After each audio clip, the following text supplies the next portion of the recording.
When they are consuming your minds and your thoughts and your dreams, from the angels to the demons and to the mysteries unseen, there is no need to worry. There is no need for dread. It's just time to discuss the thing at the foot of the bed.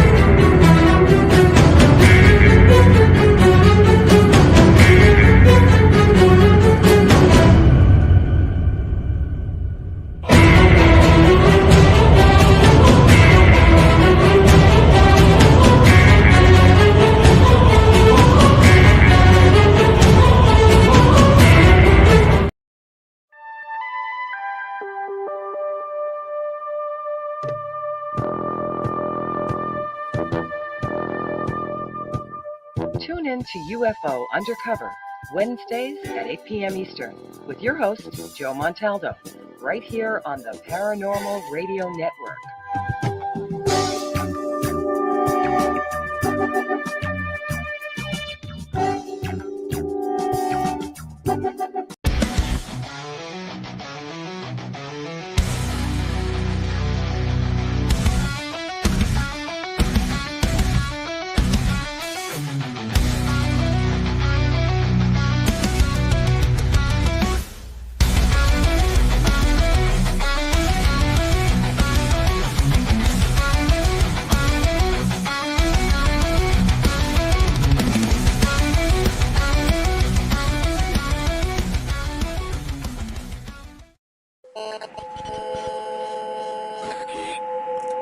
What's out there?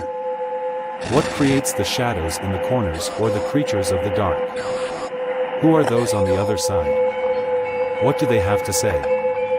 This is the Gateway Podcast. This is not your normal style of paranormal talk radio.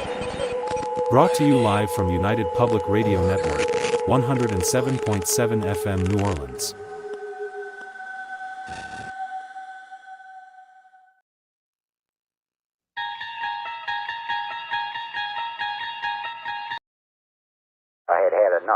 Well, you drove out there into the middle of nowhere and had some sort of loud verbal display challenging ET in general out in the middle of nowhere? That's what I was doing. I actually had a pistol in my hand at the time. I was really ticked off. When I was having this fit, I was waving the gun in the air, okay, and I had this fit.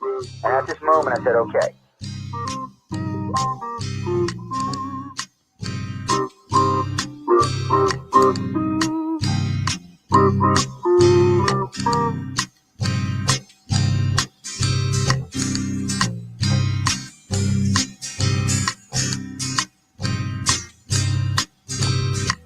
He was a Louisiana man named Montaldo. Folks around called him Six Gun Joe. Worked with ICAR, don't you know? Investigating UFOs. Out for a drive with a gal one night, they stopped to check out the reporting site. When an alien lit right there on the ground, he commenced to throwing his weight around. Now, old Six Gun didn't take too kindly to that kind of thing, especially without Vaseline or anything like that, you know. Seriously. Well, Six Gun looked that critter right in the eye and said, "Any last wish before you die, yo?" Reached for his gun, quick as a twitch, and said, "Fill your claw, you son of a bitch." Now a legend spread across the land about this pistol-waving man. But if you're from space or from Earth below, you don't give no lip to Six Gun Joe.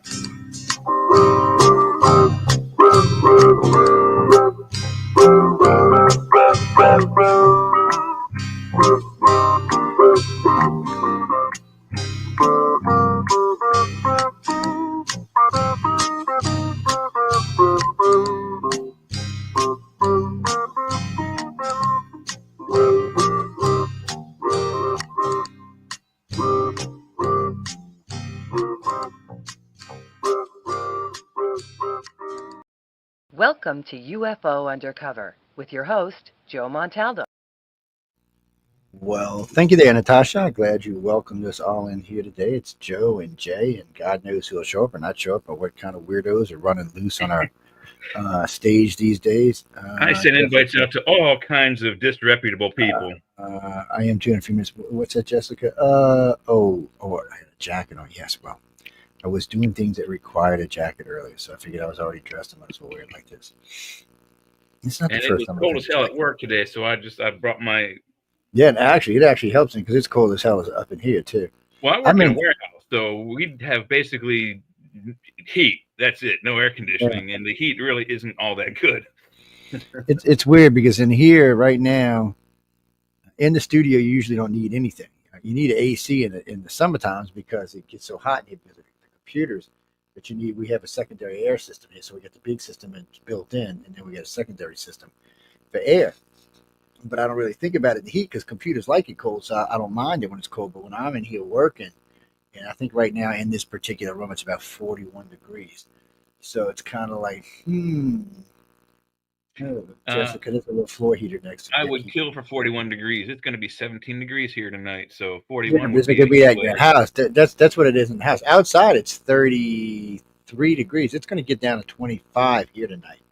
So I know when It's the heat unusual is for out. y'all down there. Yes, and if you kick in wind and stuff like that, it puts us into the teens. So Yeah, but it's this is what's so funny. So we're gonna get it. We got it last night. We're gonna get it tonight. We're gonna get it tomorrow night. Tonight I'll probably go hook up my hose and blow my trees all white and pretty. yeah.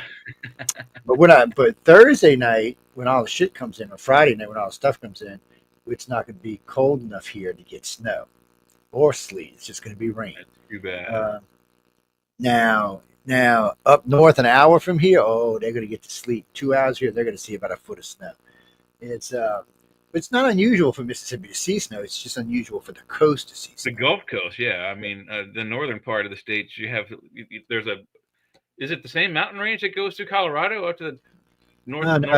No. So you got one that tilts out left, and you got one tilts out right. So it's the Right. Ozarks. The Ozarks are here.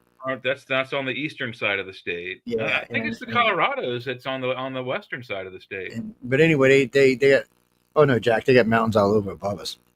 Oh yeah, when you get to see, this is what's so weird about it. So it's one of the nice things about living in a southern state that people don't know about, unless you live on the water. I mean, on the Gulf Coast water, because there's lots of places to live on the water. That's the only time you got to really worry about hurricanes. If you live even an hour inland, yeah, you might have to worry a little bit from maybe wind damage or something like that, but not really too much.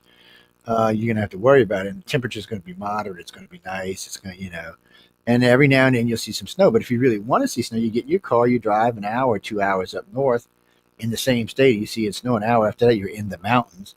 There's a beautiful mountain range. It's in Mississippi, Louisiana, Alabama, and Georgia. When I take the 20 up to my sister's instead of going through Alabama, it takes me in all three states. And you go through, you catch a mountain range, and there's this one little town. When you come out of this side of this gray ass tall ass mountain, and there's a little town drop down. And there's a little river down there, and another crosses over, goes on the bridge, another river, another part of the town. It's nestled in this little valley, which doesn't even show up on a map. It's you're just cruising along 80, 85. Whoop! Wow, where'd that come from? There's a city there. Whoa, wait a minute. Let's stop and check it out. There's a lot of little places like that down in that area. Yeah, well, they hide them, and then they grow after a while because Georgia has been growing its happy ass up. So it's because you've got up north where they have beautiful cabins and beautiful valets, and you can go watch the wildlife, watch the bears at your cabin, steal your food out of your garbage if you don't have it locked. Lots of snowfall. It's not it's not like there's not going to be a lot of snow up there, so you can really enjoy it. So you got really nice mountains, and you can go ski it, or you can get your car and drive 4 hours straight downward and be on the Gulf of Mexico, deep sea fishing and hanging out on the beach and enjoy yourself. Or if you don't want to do that, about halfway down, you hook a left, go over to Savannah. Savannah is awesome. I lived there for 13 years. It's a great little place. Georgia's got some little towns just like that. My roommate and I, we would like just get a wild hare every weekend or so and go. We wouldn't even pick a place to go. We would just pick a direction and drive through the back areas of Georgia. And we stumbled upon a town literally just like you said. You blink and there's nothing there. You blink again and boom, there's the town. You blink again and you're already past it. It's called Americus, Georgia, and when we went through it, it's early '90s. It literally was a one light town, one traffic light town, and by one light, I got to turn my camera back on. I'm sorry, I was wiping my nose. By one light, I don't mean there's like here's one for the left side, here's one for the right side, and then they have two for the reverse going the other way. No, it's one light. It's got 4 lights on all 4 sides for this one 4-way intersection. It is the only light in town. Oh, and they had 1 stop sign, so they were better than a one light town of other report. But anyway, you can find lots of cool. Just let's say Americana. By doing that kind of stuff, you can find neat. If you're a antiquer, you can find all kinds of places of like just people's houses. They sell. One guy sells hubcaps. One guy sells, taxidermy. All kinds of pop culture stuff is available doing these kinds of trips. You do find a lot of stuff on there. Well, Frank. So for us, when we're doing, so we'll get a report comes in. Somebody will send us a report of a UFO or something, or an abduction. But so we got from the East Coast to New Orleans. So you've got Louisiana, of course. You got Louisiana, Mississippi, Alabama, and Georgia, and Florida. So you got those 5 little states right there, all tucked in. That we would count Texas, but Texas is a country by itself. So Texas is huge. Texas is bigger than those 5 states, or comparable to those 5 states I just mentioned. So I mean, Texas has its own setup, but it's not that far. I mean, I can be in Jacksonville, Florida, in 7.5, maybe 8 hours, depending on traffic. No problem at all. I can be in Tampa in 6 to 7 hours, depending on traffic.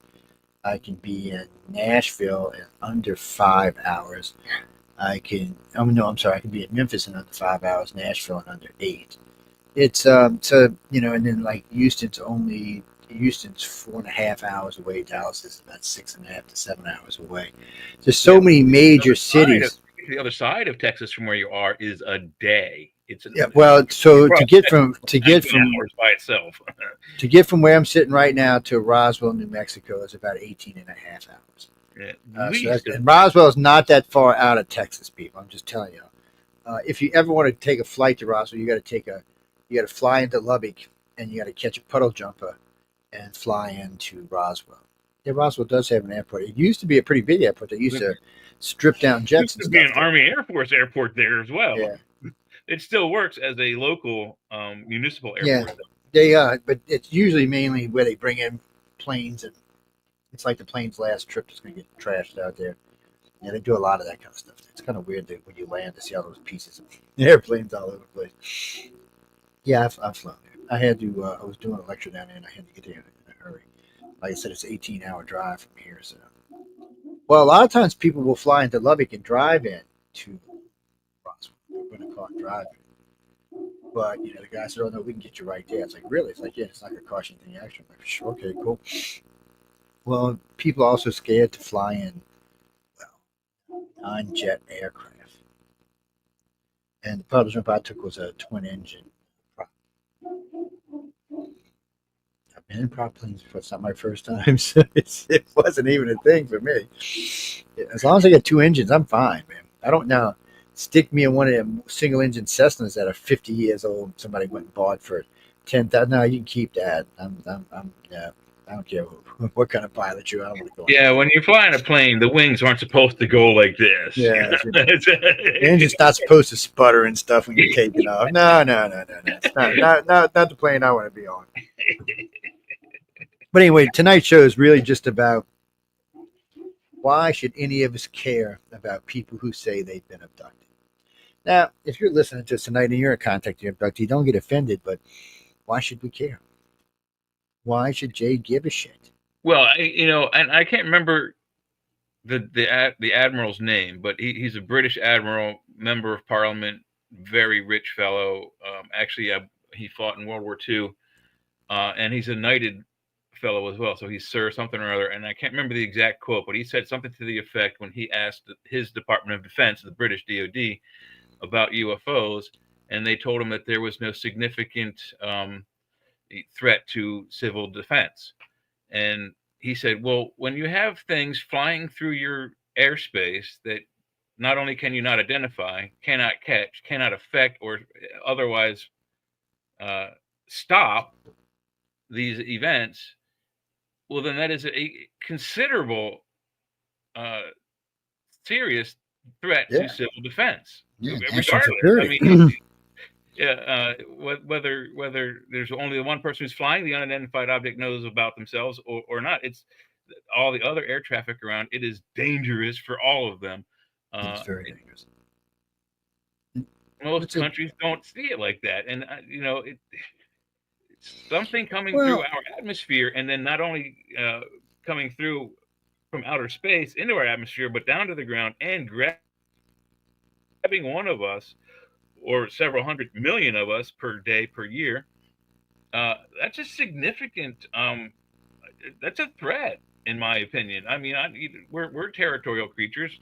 Perhaps the aliens are not, but the fact you have creatures of unknown origin who can thwart your defense systems without any problems at all and are affecting your citizens, that is 100% threat territory. It's wartime.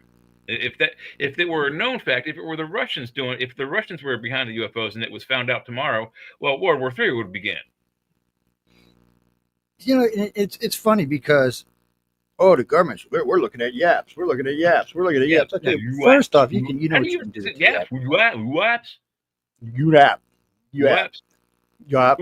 Anyway, it's because we got to do big U. You app. A little bit more off the tongue, Yap. It just sounds like yap to me. So it should be a Y instead of a U, but still. Well, people, I'm old school. UFO is fine. UFO is what it is. Unidentified flying object. I don't know that it's the little grays up there, and I don't know if it's a jet airliner going by because I can't see it well. No, that's why we use the term unidentified here's flying the perfect object. example for UFO over UAP. At night, if you look up in the sky and you see and hear something fly over your head, well, it's some sort of device. It could be an airplane, a helicopter, or what. You might not be able to identify exactly what type of machine it is. You won't be able to determine if it's American Airlines, United Airlines, UPS, military. You can't. Why? It's at night. You can't see the damn thing. So it is all things at night in the air are unknown to ground dwellers. Unless you have an active screen that tells you what flights are directly over your head by radar, all flights, all the devices in the air that are known and unknown devices are unidentified flying objects at night. It's a given. Right? And it sounds stupid, but you cannot identify a known aircraft that we fly daily, nightly, at night. So why they change it to aerial phenomena? It's not a phenomenon. That's what I'm saying. It's not a phenomenon. I didn't. It's an actual thing. It's been happening. I mean, you know who did it? That's Dr. Greer's influence on that bullshit. Yeah, probably so. Greer can kiss my ass. Yeah. A phenomenon is like will-o-wisps and those kind of flickering lights. Other people see it like in swamp areas, because that isn't necessarily well documented, but we know that there are some known causes for that. But it's still a phenomenon. We don't really know what kind of conditions actually create these will-o-wisps. Will-o-wisp is basically what it looks like is been described as either fairies flying through the woods or little balls of light, or more precisely, it looks more like people walking through the woods with either flashlights or torches, flaming torches. It's been recorded throughout history, these will-o-wisps, but it's a phenomenon because it's just a strange natural event that happens in certain areas, mainly swamps and boggy areas. UFOs, however, they're not phenomena. They are actual physical things. They've been recorded on radar, film, video. They've probably been recorded on digital imaging, CCP or CCT, whatever they call that system now. It's a real thing. Phenomenon like ball lightning it's not a physical object. It's lightning. Will-o-wisps is a phenomenon. It can't harm you. It's just it's gases that light up incandescently like we light up light bulbs. Certain conditions in the atmosphere make it happen. Blue lightning happens when a lightning strike on the Earth, on that same cloud on the other side, you see a blue flash. These are just natural phenomena.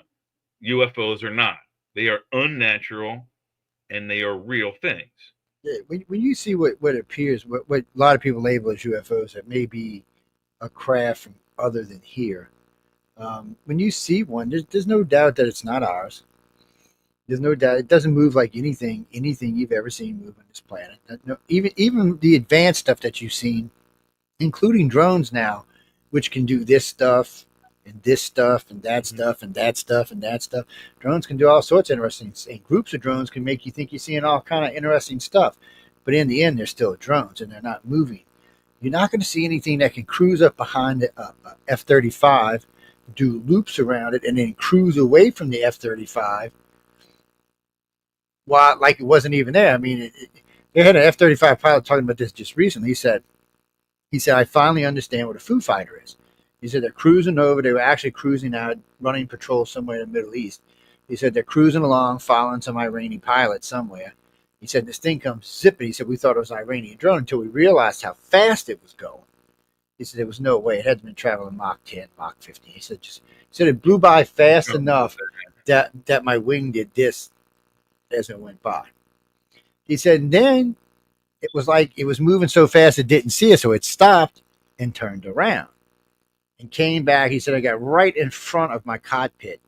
And he said, if you've ever been in a cockpit of any military jet, the glass they use is much different than what you see in your car. This shit is so clear, it does not look like it exists. It's like this thick, too, and it works like a magnifying glass. It works like a magnifying glass, so it does not look like it's there. Are you familiar with Fresnel lenses? I don't think so. Fresnel lenses are the type of lenses that use in Hollywood, and they have like concentric circles in it, and they're the same kinds of lenses as big, huge, thick glass lenses that they put in lighthouses that spin around. What it does is it magnifies the light. The cockpit glass has this effect. It gives them better vision. It makes that corny glass look like child's play and stuff. But anyway, the guy said when he got there, I mean, it was just sitting in front of him. He said, I'm still cruising along. He said, I can't tell you. Going? Mach 3, Mach 4? He said it was classified, which means he was over the Mach 1.7. All right, so what? Well, I think it's rated for Mach 2, so it means he was cruising over Mach 2. Yeah. So he's cruising along. He said it sat there, and he said, remember now, people. He said this thing went past us. There's two of us. It goes past us. I'm trying to talk to my wingman in the radio. We're kind of hearing each other. It was kind of breaking up. And he said, then it turned around and came back. He said, it actually didn't turn around. It just stopped and came backwards. He said, then it stopped in front of me. Well, not actually stopped because I was moving at whatever speed I was moving. And it was moving backwards at the same speed I was moving, never making any distance. He said, you could tell by the light in my cockpit. He said, and all this was recorded, by the way. He said, I don't know if y'all ever get to see it or not. He said, but you could tell by the light in my cockpit is they stand exactly where it was, regardless, relevant to my craft. He said, and then it just came up, kind of sat on top of me. And he said, I felt like I was in the top. The thing just went, and then curved around and went over the other guy. He said, when it approached the other craft, it zinged around it so fast, you could hardly, it just looked like one solid line. He was scanning. He's looking for weapons. He said he just cruised over. He said it was like someone showing off, just showing that. He said he actually even referenced when they were flying under the Iranian craft and the F-22. He actually referenced that. He said it was like the day we were flying in the F-22 and had under the F-4 Phantom. They had no idea we were there. We could kill them. But this was the same thing. This was whoever this was just showing us that your little piece of shit airplane isn't nothing compared to what I'm flying right now. He said, and I got the distinct feeling that if this thing wanted to take us out, it could have easily took us out without any effort whatsoever. He said, I don't even think we had a recourse. It moved so fast, nothing we had on board could even catch it when we fired it. No. What's our fastest missile go? Mach 10, maybe? Yeah, the hypersonic, I think it's Mach 10. I don't know. Classified is probably somewhere between Mach 8.5 and 11.5, but it's and now if it's intercontinental ballistic, that's going to be faster, but still. You know, it's so funny to me when I heard the news that they go, well, Russia's got hypersonic missiles. I'm thinking, yeah, they have intercontinental ballistic missiles. Those are hypersonic missiles. And I'm like, that's the same thing that we shot up onto the moon. Yeah. So what they should have said was, is now Russia has small hypersonic missiles. Is what they should have How said. about Mid range tactical? How about or even better, tactical. tactical That would have worked too. hypersonic missiles? But the way they made it out, I'm thinking you sound like idiots. How Yeah. did you not? Did you not look it up to see for yourself? But you know, when it comes to media, you know. Kirby asked me that on Friday about the Young Turks. Oh God, yes, I watched the meltdown. It was funny. It was funny. So real quick, I can't get on the subject on this show, but I've been going through a lot of we'll just say election night meltdowns. We're going to talk about it on this Friday show. We might even play a couple of them. They are, I mean, guys, it is comedy like you couldn't pay for this kind of comedy. I'm just telling y'all, you just couldn't. It was too much. Some of it was just and some of the stuff that was said, you're thinking, you know, Jay and I and a whole bunch of us, we were live that night doing a show, so we were calling them with the best of everybody else. We had 5.5 million listeners listening, tuned into us. So I mean, we were doing a great job calling, much better than most of the things. But we did notice, and we talked about this on that show, that a lot of them were pretty honest on the numbers, with the exception of two, which I'm not going to mention their name on the show. But other than that, all the rest of the networks were being pretty honest with their numbers, which was surprising. But But anyway, it's ask me weird that though, on because Friday. they were all still off a couple of numbers. It was strange. Everyone wasn't on the same page at the same time. No, But it was always like click here, click there, click here. This one didn't it have was a this date, that one strange had this day. date. It Definitely a was a thing. Friday. And Fox was calling everybody ahead of everybody else. But anyway, ask me that on Friday, and we'll talk about it on Friday because you're gonna love some of the stuff. And the Young Turks was just like, first off, why did it come to Young Turks? There's nobody young on there. They're at least my age. I'm like, Jesus, people, you like old as dirt on this show. It should be the oldest dirt show. Maybe I'll start a new show here called the oldest dirt. Wise as dirt. No, that doesn't sound right. Anyway, we're not going there.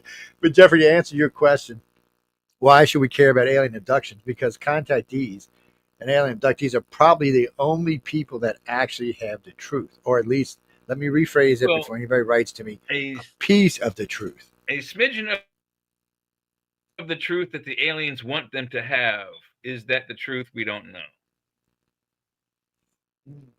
Remember, look, I mean, anyone who doesn't think that this is any kind of a threat situation has got to be, you know, drinking the Kool-Aid, as it were. Eh, You've got 4 to 5, maybe 6 different alien species interacting with and evading not only capture and detection most of the time, but our weapons have no effect on them. And even if they did, um, they have enough presence here that it's not going to give us much ground.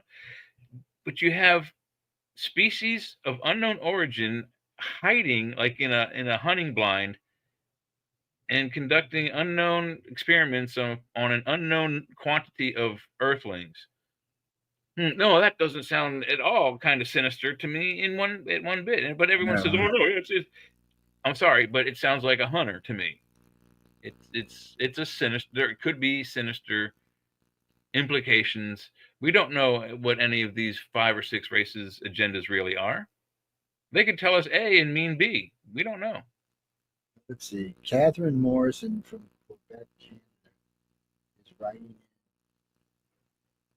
Oh, how outclassed we are. You mean militarily wise, how outclassed we are? Yes.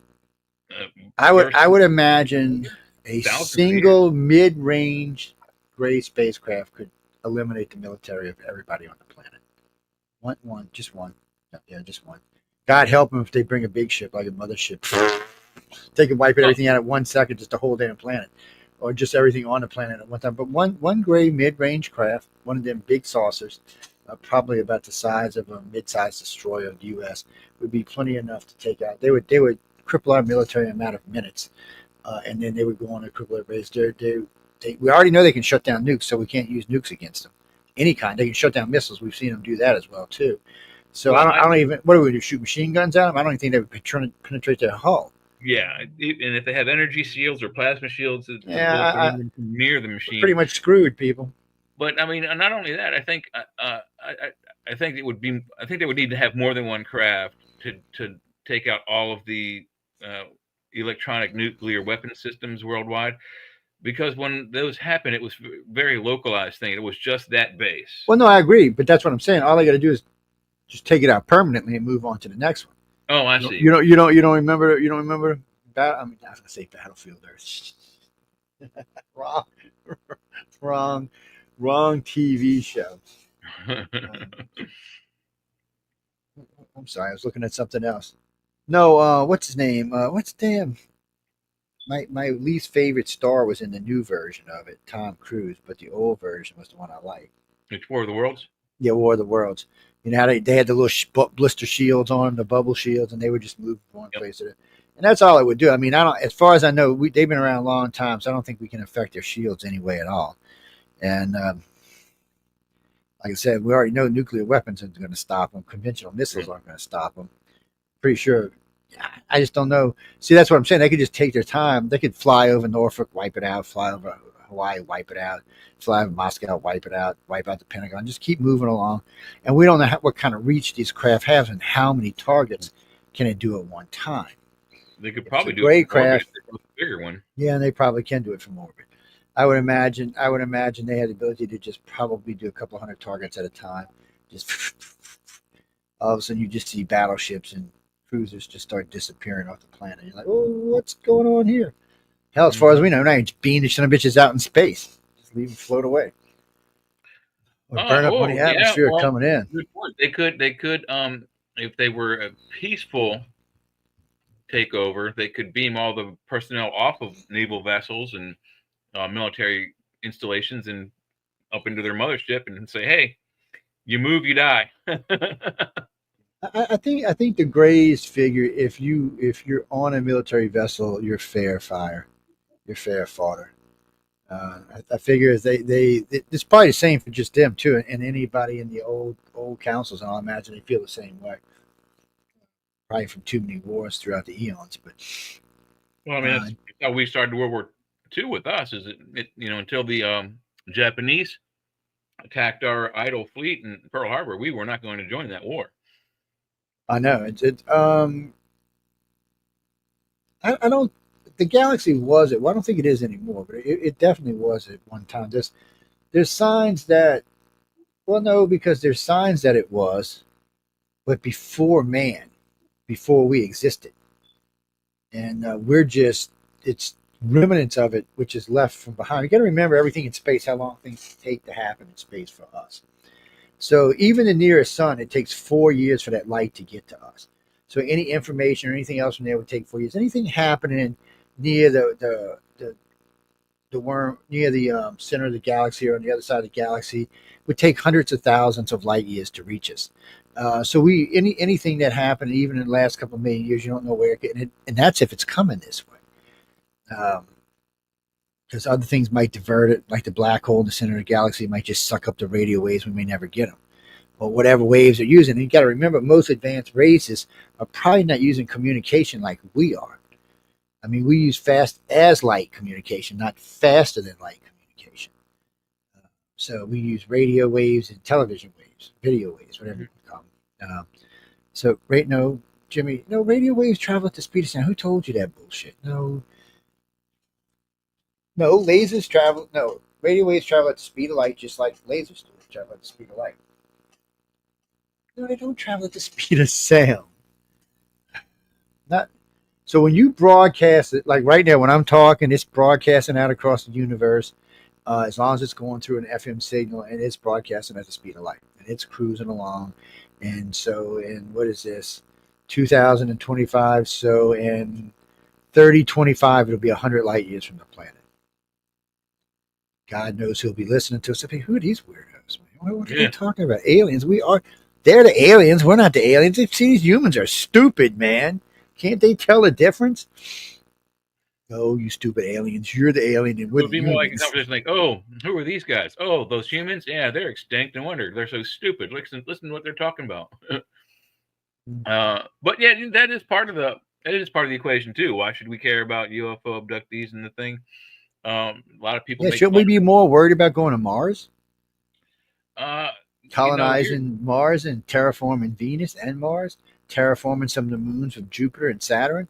I mean, come on. There's 8 billion of us here. Do you realize if we colonize just 5 other worlds, there could be 100 billion of us in less than 500 years? 100 billion humans just in this one solar system. It'd be Well, insane. think about this. We have just around Jupiter and Saturn, just those two satellites alone possess over 300 moons. Those 300 moons, most of them are larger than Earth. Many of them could be very easily eco boosted to be like Earth. And boom, we could not only be that, we could be 300 planets and 800 billion strong. Yeah. So eventually we're going to get out there and start terraforming because we got to terraform so we can get under our solar system under control. Besides, we want to be out past Jupiter in 3 billion years because in 3,500,000,000 years, our sun goes red giant and Earth is gone. Mars will still be here. I don't know what kind of condition We it'll be need there. to be capable of quick, easy, efficient, and cheap extrasolar travel within 100 million years. Yeah, we should be. And If and not, and, we're- and, and if, not- if, if, not if we're we can dead. only if we can only inhabit our solar system, that's fine. You'll still be around. Our sun's going to live for about another 5.5 billion years, but in 3.5 billion, Earth is gone. It's taking it bye bye. And I don't know about Mars. I think Venus is going to be gone too, people. So I don't even think about Venus. Mars will be there, but will Mars be like Mercury? Because this is going to be a red star, not a yellow star, so it won't be as hot. But I don't know if Mars will still be inhabitable or not. But all those moons and all this stuff out in the outer solar system, all that ice is going to melt out there in the Oort cloud. All that's going to melt. So it's going to be a different. So there'll be all kind of light. No time what life will start on its own. But that's only Well, a 2 billion year reprieve, people. After that, there is no sun left in this solar system. Well, and then also whatever happens after the first nova, when it destroys it'll destroy most of the inner planets and some of the outer planets. But like you said, the stuff in the Oort cloud will survive. But the dust and debris of the other planets that have been destroyed should, if all things are equal in this universe, create accretion disks, which will recreate a new solar system. Maybe more planets, maybe less planets. But life will recycle, and who knows? But we've got to be on planets that we know Got can different group of survive. people here in the solar system. We got to be on planets inside our solar system that we can survive when it happens. It would be better to be outside the solar system, maybe hanging out at Proxima or some other solar system. Yeah, like I said, extrasolar travel would be more ideal. So, Miriam, no matter what we do, whether we invent faster than light travel or not, we're going to leave the solar system. So it'll take us, depending on what type of drives we come up with, like the plasma drives and stuff like that. It'll take us 10,000 years. Mars will be well on its way to being terraformed by then. Venus will be on its way to being terraformed by then. A couple of outer moons will have all kind of stuff out in the asteroid belt, mining and taking stuff on a daily basis. Matter of fact, in 10,000 years, I bet you that asteroid belt's half the size it is today, just from the amount of stuff that we've taken from it.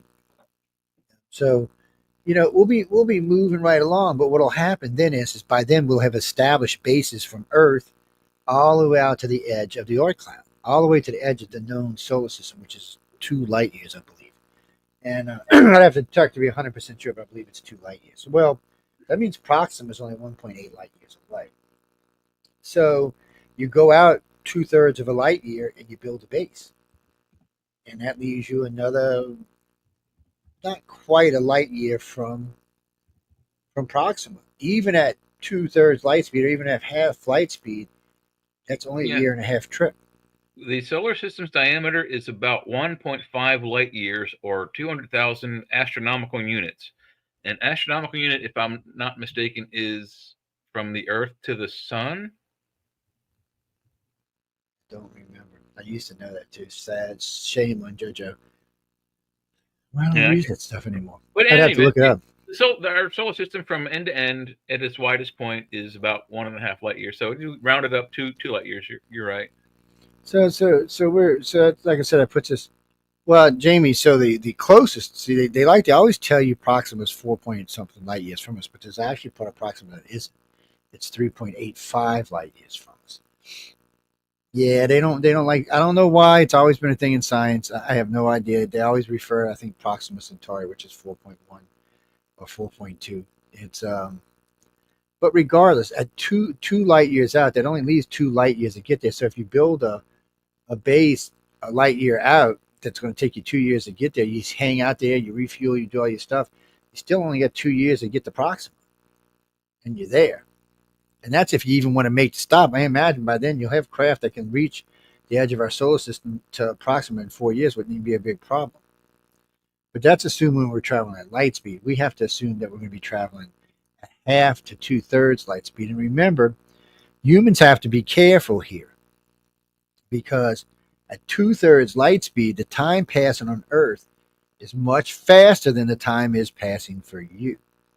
So when you get to Proxima, so let's say you left Earth and it took you 10 years to get out to the edge of the solar system. That's traveling at normal speed. It's only 10 years past on Earth. And then bam, you start doing 2/3 light speed and stuff to Proxima. So 4 to 8 years will have passed for you. About 64 to 84 years will have passed on Earth. I know it might even be more. No, yeah, 4 years is probably about 84 years. Give or take 10 years here and there. That's a lot of time, people. That means most of the people, almost everybody you know, is dead when you go back. Now, let's say that you go 10 light years. Oh, no. Now that's like 300 years that have passed.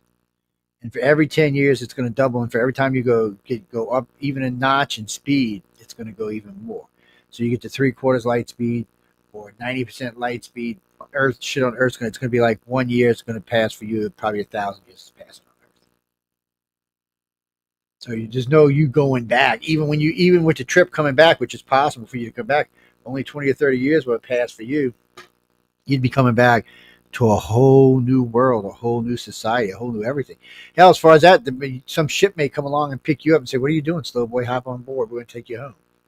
The best example that might help everyone is to watch the first original Planet of the Apes, because Charlton Heston is doing a little bit of monologue to give you a background of what's happened to his spaceship, and in it he actually mentions time warp and that kind of thing, and that they're back on their approach to Earth after their however long mission, and what happens when they finally land on Earth. Actually, they crash instead.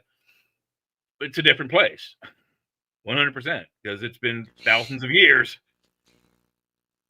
So, see this book right here, people? I'm going to give this book away right now, actually. Oh, nice. So, it's a good book. This is a special edition given to me. It's a first printing. It's a Kickstarter edition. So it's a first printing. It means it's very limited run. Oh, look. And I love people. They always send you money, these newbies. Always send you money. I see the money in it. It comes with the book. Good luck for them. So if y'all can tell me, because when Jay said this, it reminded me something that I actually didn't know about Planet of the Apes in the beginning. Was planet Earth the planet that was supposed to be about the apes? Were the apes supposed to be from Earth? Is that the trivia question for the book? That's a trivia question. Oh, so I know the this answer. is an easy question. This is really pretty much a yes and no question. But if you could tell me what in the original book, what the author was talking about, I'll give you this book. And if you can tell me the place the author was talking about, not only will I give you this book, I got a Writers of the Future extra laying around here. I'll send along with it. To the 10th person who writes to me, ICAR at Cox.net. Yes, ICAR at COX.net. Feel free right away. Anyway, moving along. Yeah, when you said that, it got me thinking about it. I was listening because honestly, I had read the books, but I had forgot about this. And when I was listening to a gentleman talk about it on TV, he was going through the new and old Planet of the Apes, and he was telling us, like, "Oh shit, I had forgot all about that." What's that, Genie? You know the answer. What is it? That's correct. Yes, but were you the correct person? That's the real question, isn't it? Number 10. What are you talking about? Yeah, it's funny you say that. I'm watching Voyager right now. I've been watching. I'm on season 5. Yes, 7 and 9 is just wreaking havoc all over the place. It's Actually, so I think Jerry Doyle looks better now that she's in her 40s, early 50s than she did when she was 79. Jerry I don't Ryan. know. Jerry Ryan, I'm sorry. I did say Jerry Doyle, didn't I? Yeah. No, Jerry Doyle's a guy, by the way, Yeah. not a girl. But he's also a famous sci-fi. Hey, if you want to swing that way, Joe, that's fine. But I'm sticking with Jerry Ryan. She's Yeah, I'm with you. Anyway, but she's on my well, she was. We don't play anymore, but she was on my Mafia Wars on Facebook for like a decade. We played Mafia Wars together. It's I don't know, people. I was just playing Mafia Wars, and one day, and I got a request, and I said sure, and we were all playing, and somebody said, "Joe, that's 7 and 9." I'm like, "Who's 7 and 9? Get the hell out of here!"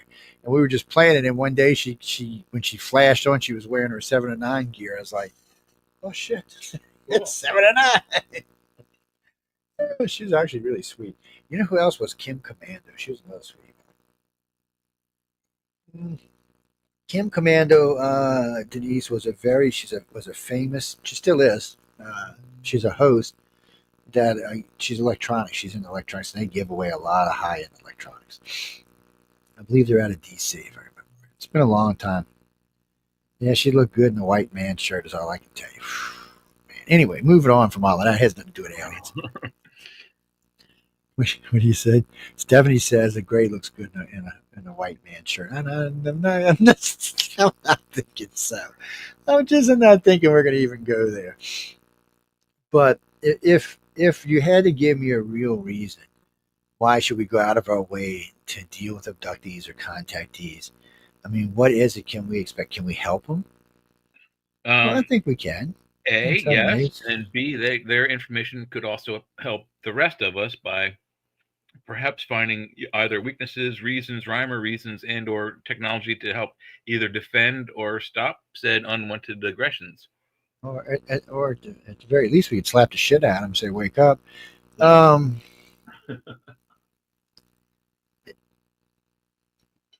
are you talking about? No, I own Aliens or Us, by the way. Yes, I do. I own the domains and a couple other things with that. Yes, I do. But anyway, we actually been thinking about starting a show with that show name, Aliens or Us. Aliens or Us. Is it? Does it mean aliens or us, or does it mean aliens or us? Yes. Yes, that's right. Figure it out. I can tell you, people figure it out. Getting into some deep shit here. Ooh, pardon my French. Yeah. Janice. Do I think Gene Roddenberry was a contactee? I think he was an abductee. Yes. I don't think he actually knew he was being taken. The way that I hear the story, and this is one I heard way back in like the mid to late 70s, was that he was approached while he was in his offices at Desilu Studios, which was on the back lot of Paramount in, I believe it's Van Nuys, California. Anyway, he was approached by 2 or 3 gentlemen in like Men in Black type garb, black hats, black sunglasses, white shirts, black ties, black everything else. And what he says is that they told him, "Mr. Roddenberry, we like your show. We think it's really good, and we think you're fairly close. But here's the real thing: there's an actual group of aliens. We have a federation that protects and surrounds this sector of space, and there are so many species and so many planets that we have under our control at this time." And this is 1967. No. Yeah, 67. This is the summer of 67. So what happened is in the first season, Star Trek's Enterprise was controlled by a group called the United Earth Space Probe Agency, basically a fictional NASA. In the second season, the Enterprise is now controlled by a group called the United Federation of Planets, which has some 120 planets and 80 host creatures, which is what the Men in Black told Roddenberry earlier in the year while he was stuck trying to figure out new storylines. That's the story. It's a contactee, not an abductee, I believe.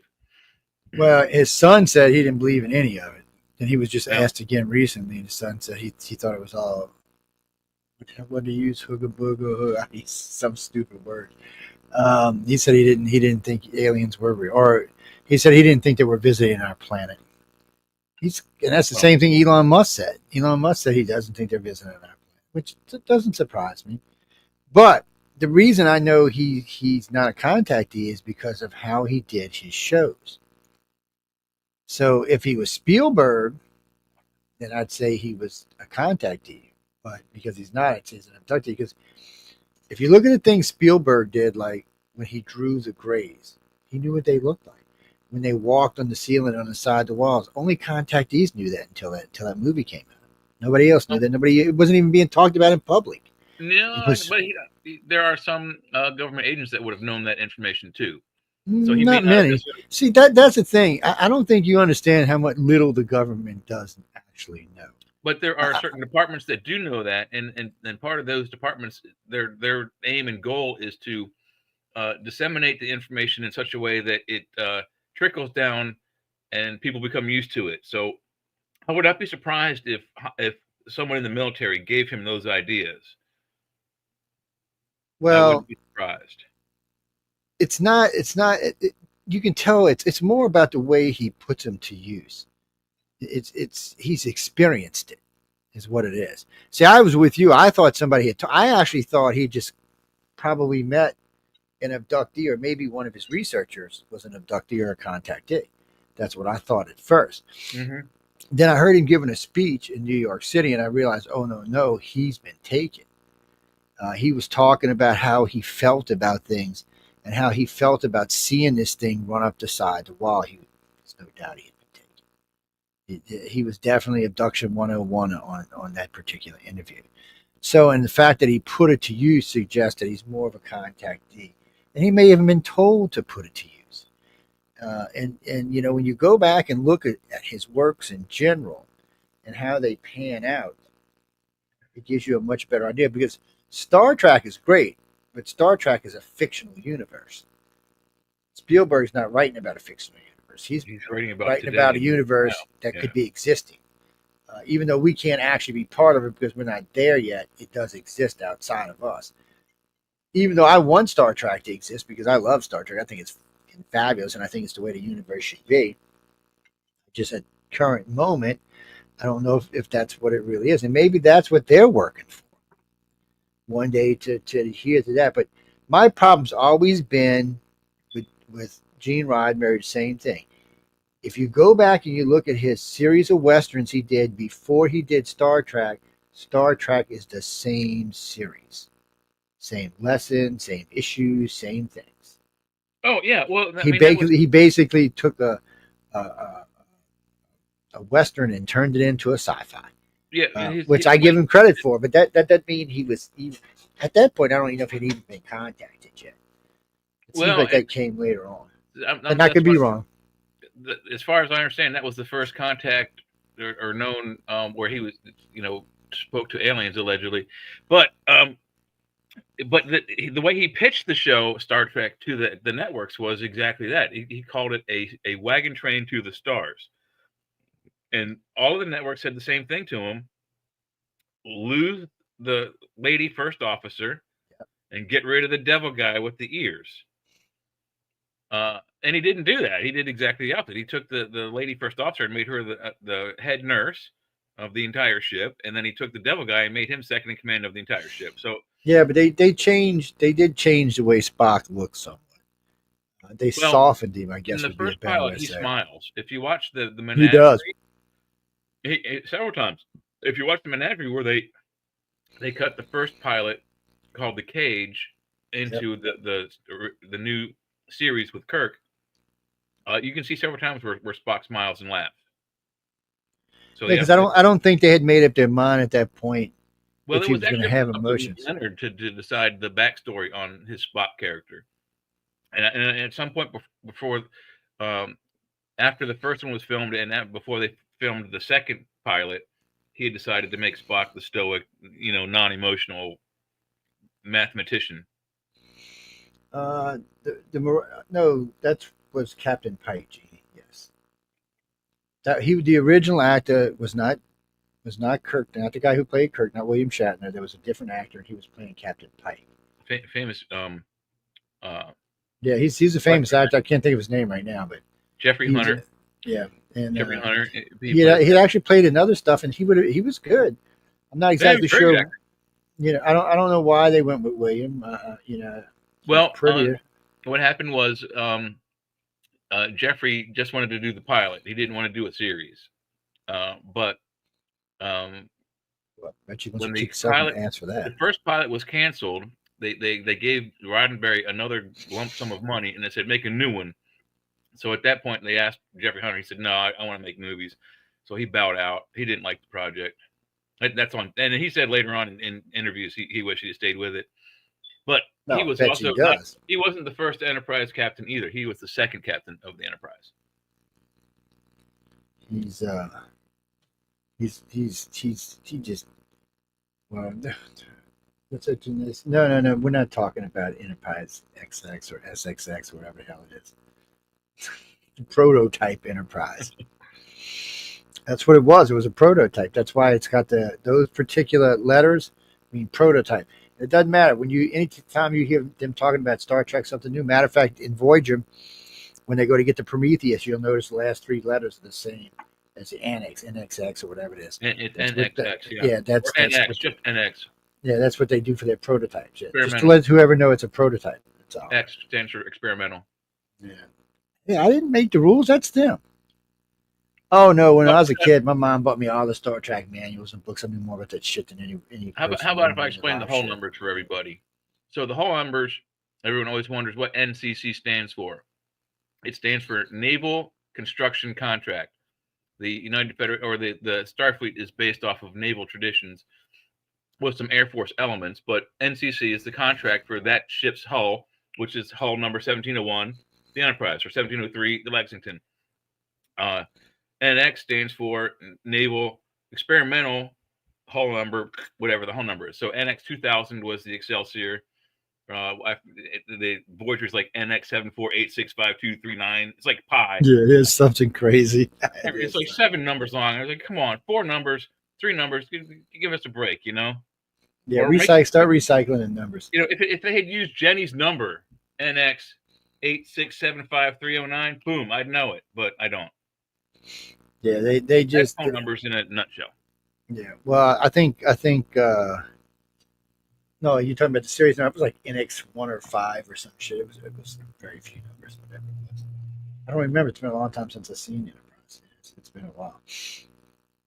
Yeah, well, the only problem with Enterprise is the tech on it was better than the tech on on Kirk's Enterprise. Well, on any of the spin-offs, I mean, Next Generation, Voyager, DS9, the cartoon, for crying out loud, in the decade after, in the 70s, the actual cartoon, which is considered the actual second season because most of the voice actors are the stars of the original series, including Kirk himself.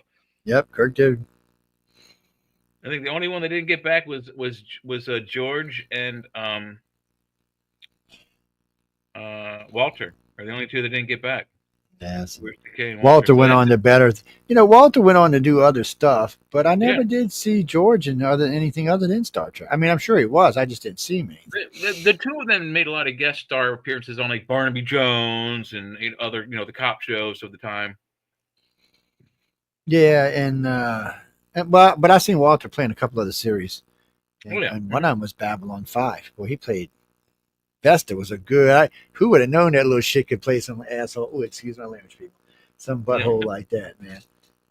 But he's something else. No, he's a telepath. He's a psi cop actually in that particular series. Yes, he's not the guy you've seen on Star Trek. Is all I can tell you. Yeah, he's just not. I mean, coming to throwing people out into space, man. He's just not the same guy. I was surprised when I seen him. I was surprised he could actually act. That's what surprised me. I mean, I was kind of like, wow, dude can act. He's a very cool dude. I haven't actually been able to encounter or meet Walter, but I heard he's a very nice fella.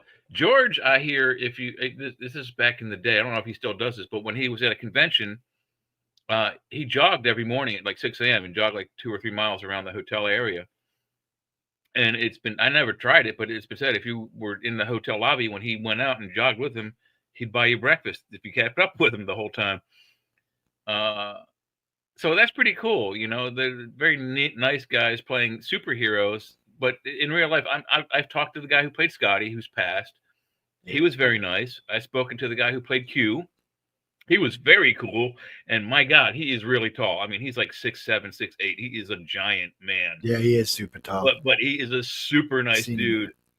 He was at one of the gala events when I was out in LA. I didn't get to meet him. But so I was introduced to Walter by one of the Dragon Con people, not this cool. past one I went to, but the one before I went to introduced me to him. He was pretty laid back, actually. I would tell you something else, but I'm sure it's a secret. He don't want anybody to know, so I ain't going to. Well, I've gotten to see all of the original cast live in person, except for Captain Kirk, like the first convention I went to. But then going through conventions in the time since then, one time I was standing there talking with my friends, and coming down the escalator, I could see, my friends were looking the other way, is the guy Jimmy Doohan who plays Scotty, and I'm like, dudes, look. I'm trying to like whisper, turn around, he's coming this way. But he walks right. Cool. Jimmy Doohan, like you would never expect to see this guy coming down the escalator, but here he comes walking right towards me, and he goes, hey, where are the dealers' rooms? And I said, they're right there. And I said, well, they're about to close, sir, but if you go to that door that guy just closed, I guarantee you they'll let you in. He's like, are you sure? And I'm like, dude, it's you.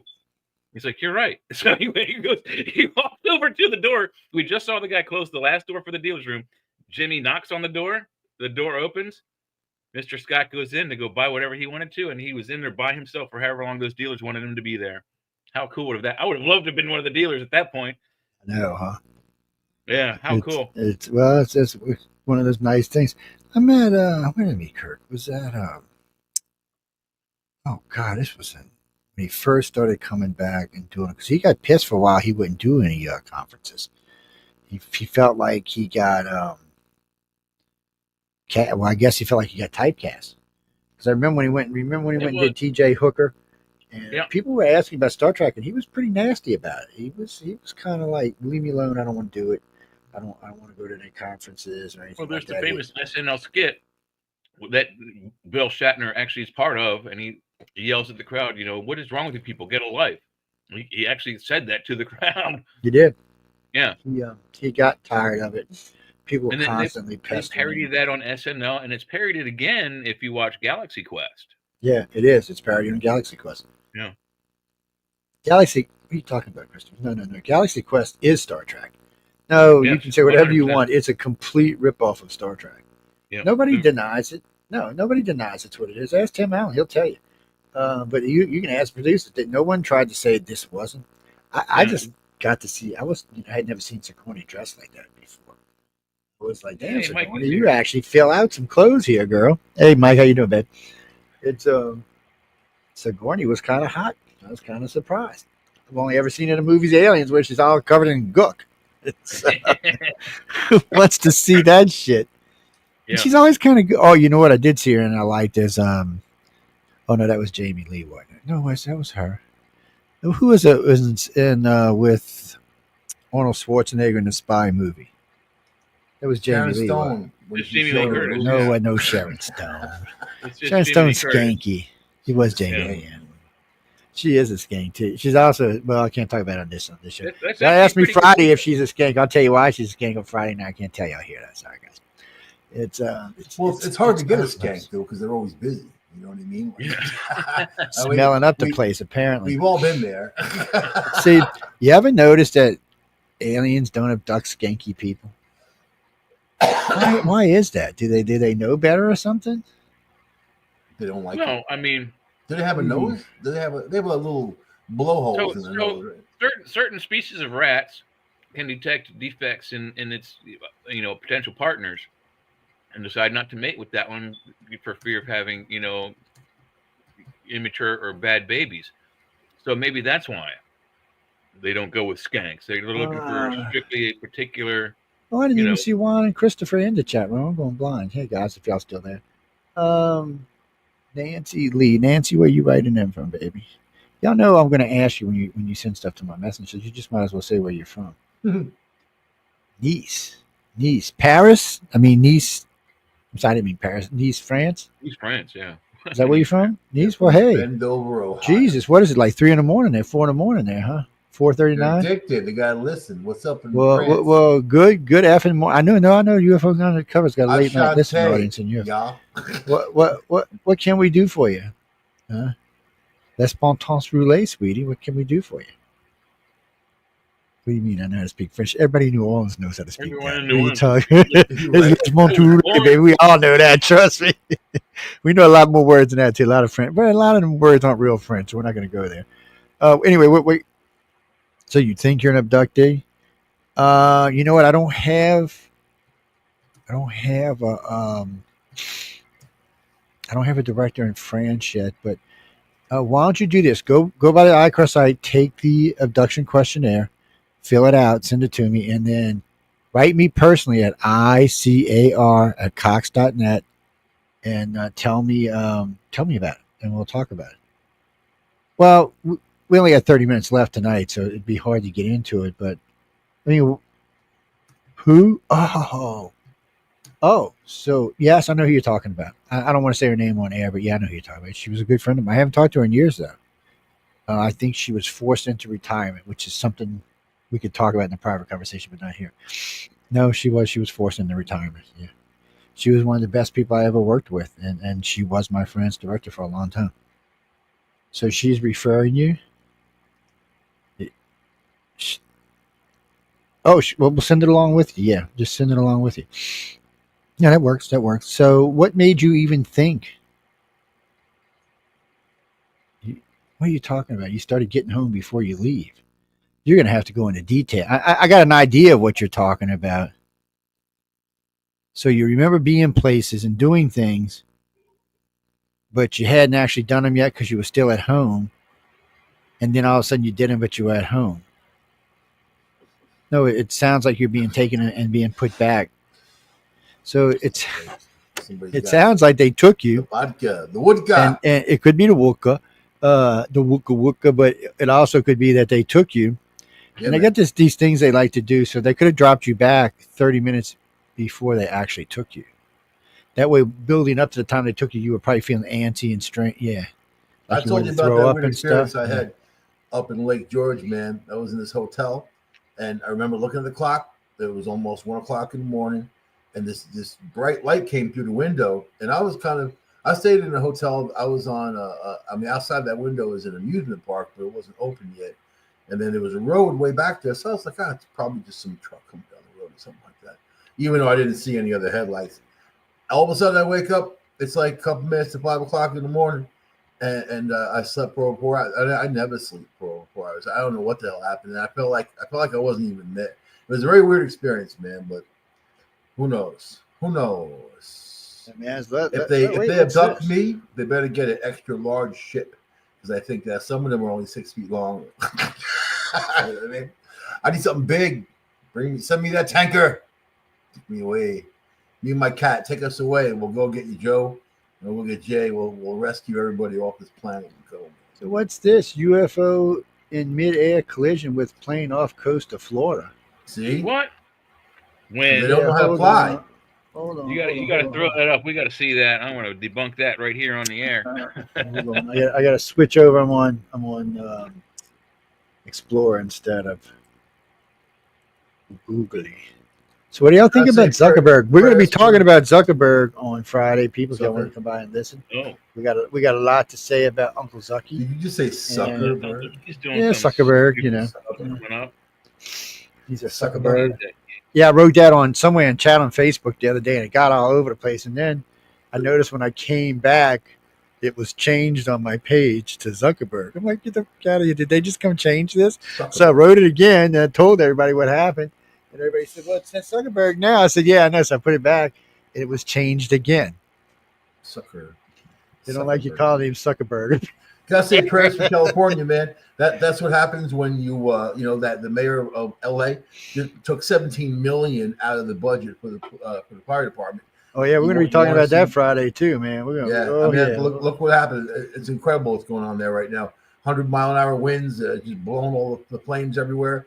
Everybody's home is burning down. I mean, a lot of famous people, their homes burned down in Malibu and all that. Oh, I know. What is it, the Yeah. pallet? What do they call it? The Palisades? I'm saying it wrong. Palisades. Everyone's getting it though. Like on every level, low to high. You think it was not just like the famous people, but it's terrible, terrible. Deep, and you know what's even worse? What has Newcomb said about it? I was watching live, and you hear the fire departments on the radio begging for resources and begging for more firemen. And they're like, please, there was blocks that had no fire trucks, houses on fire. And then the guy on the radio is like, we have no resource for you. It's just about evacuations at this point. After what? Dickhead said, oh, excuse my language again, people. I'm not used to talking like that on the show. After what's the name sent all them. Anyway, we can't talk about that here anyway. It's politics. They took millions away from the police. We can't talk about that and the fire department. We'll just start getting a bunch of hate mail from this crowd. The crowd listen to us tonight. They don't like politics. They will just send us nothing but hate mail. Oh, this is a UFO. Yeah, they won't. I heard they'll be ooh man. Because I'm in a great mood. What the hell today, is this? Y'all. Let me pass UFO that on. People gotta have a heart through the TV screen here, through the right, let's see. Where is this? Phone or iPad. Whatever. Who are those you? alphabet people, man? Pilots, former fighter pilots who testified with David Grush and David Fravor. Remember back in July 2023, right? He's still on the scene. And he put out a tweet that I do want to cover because apparently as he's putting it, a new whistleblower came forward detailing an aircraft, a private plane. This guy looks like he's on crack took or off something. Look at his from eyes. Florida, South Florida, and encountered Dude, you an lucky we're object not on that Friday night. Is all I can literally made contact with, and parts of it got stuck in his aircraft. Okay, in part of the engine. We'll get to all the details here in a moment. They had to turn back around and land. And so let's just jump into the details. Yeah, of this, let's y'all. jump into the But details. before we do Shut that, up, real dude. quick, okay, I just have a quick Oh channel my announcement. God, just Please, I'm going to put a link in the description for a new vetted channel that we have called Vetted Clips. I'm trying to get that up in subscribers. So we have hired Daniel, who was our head mod, to help run the Vetted Clips, and he's been putting up these amazing clips from there. So I really need to get. Shut up.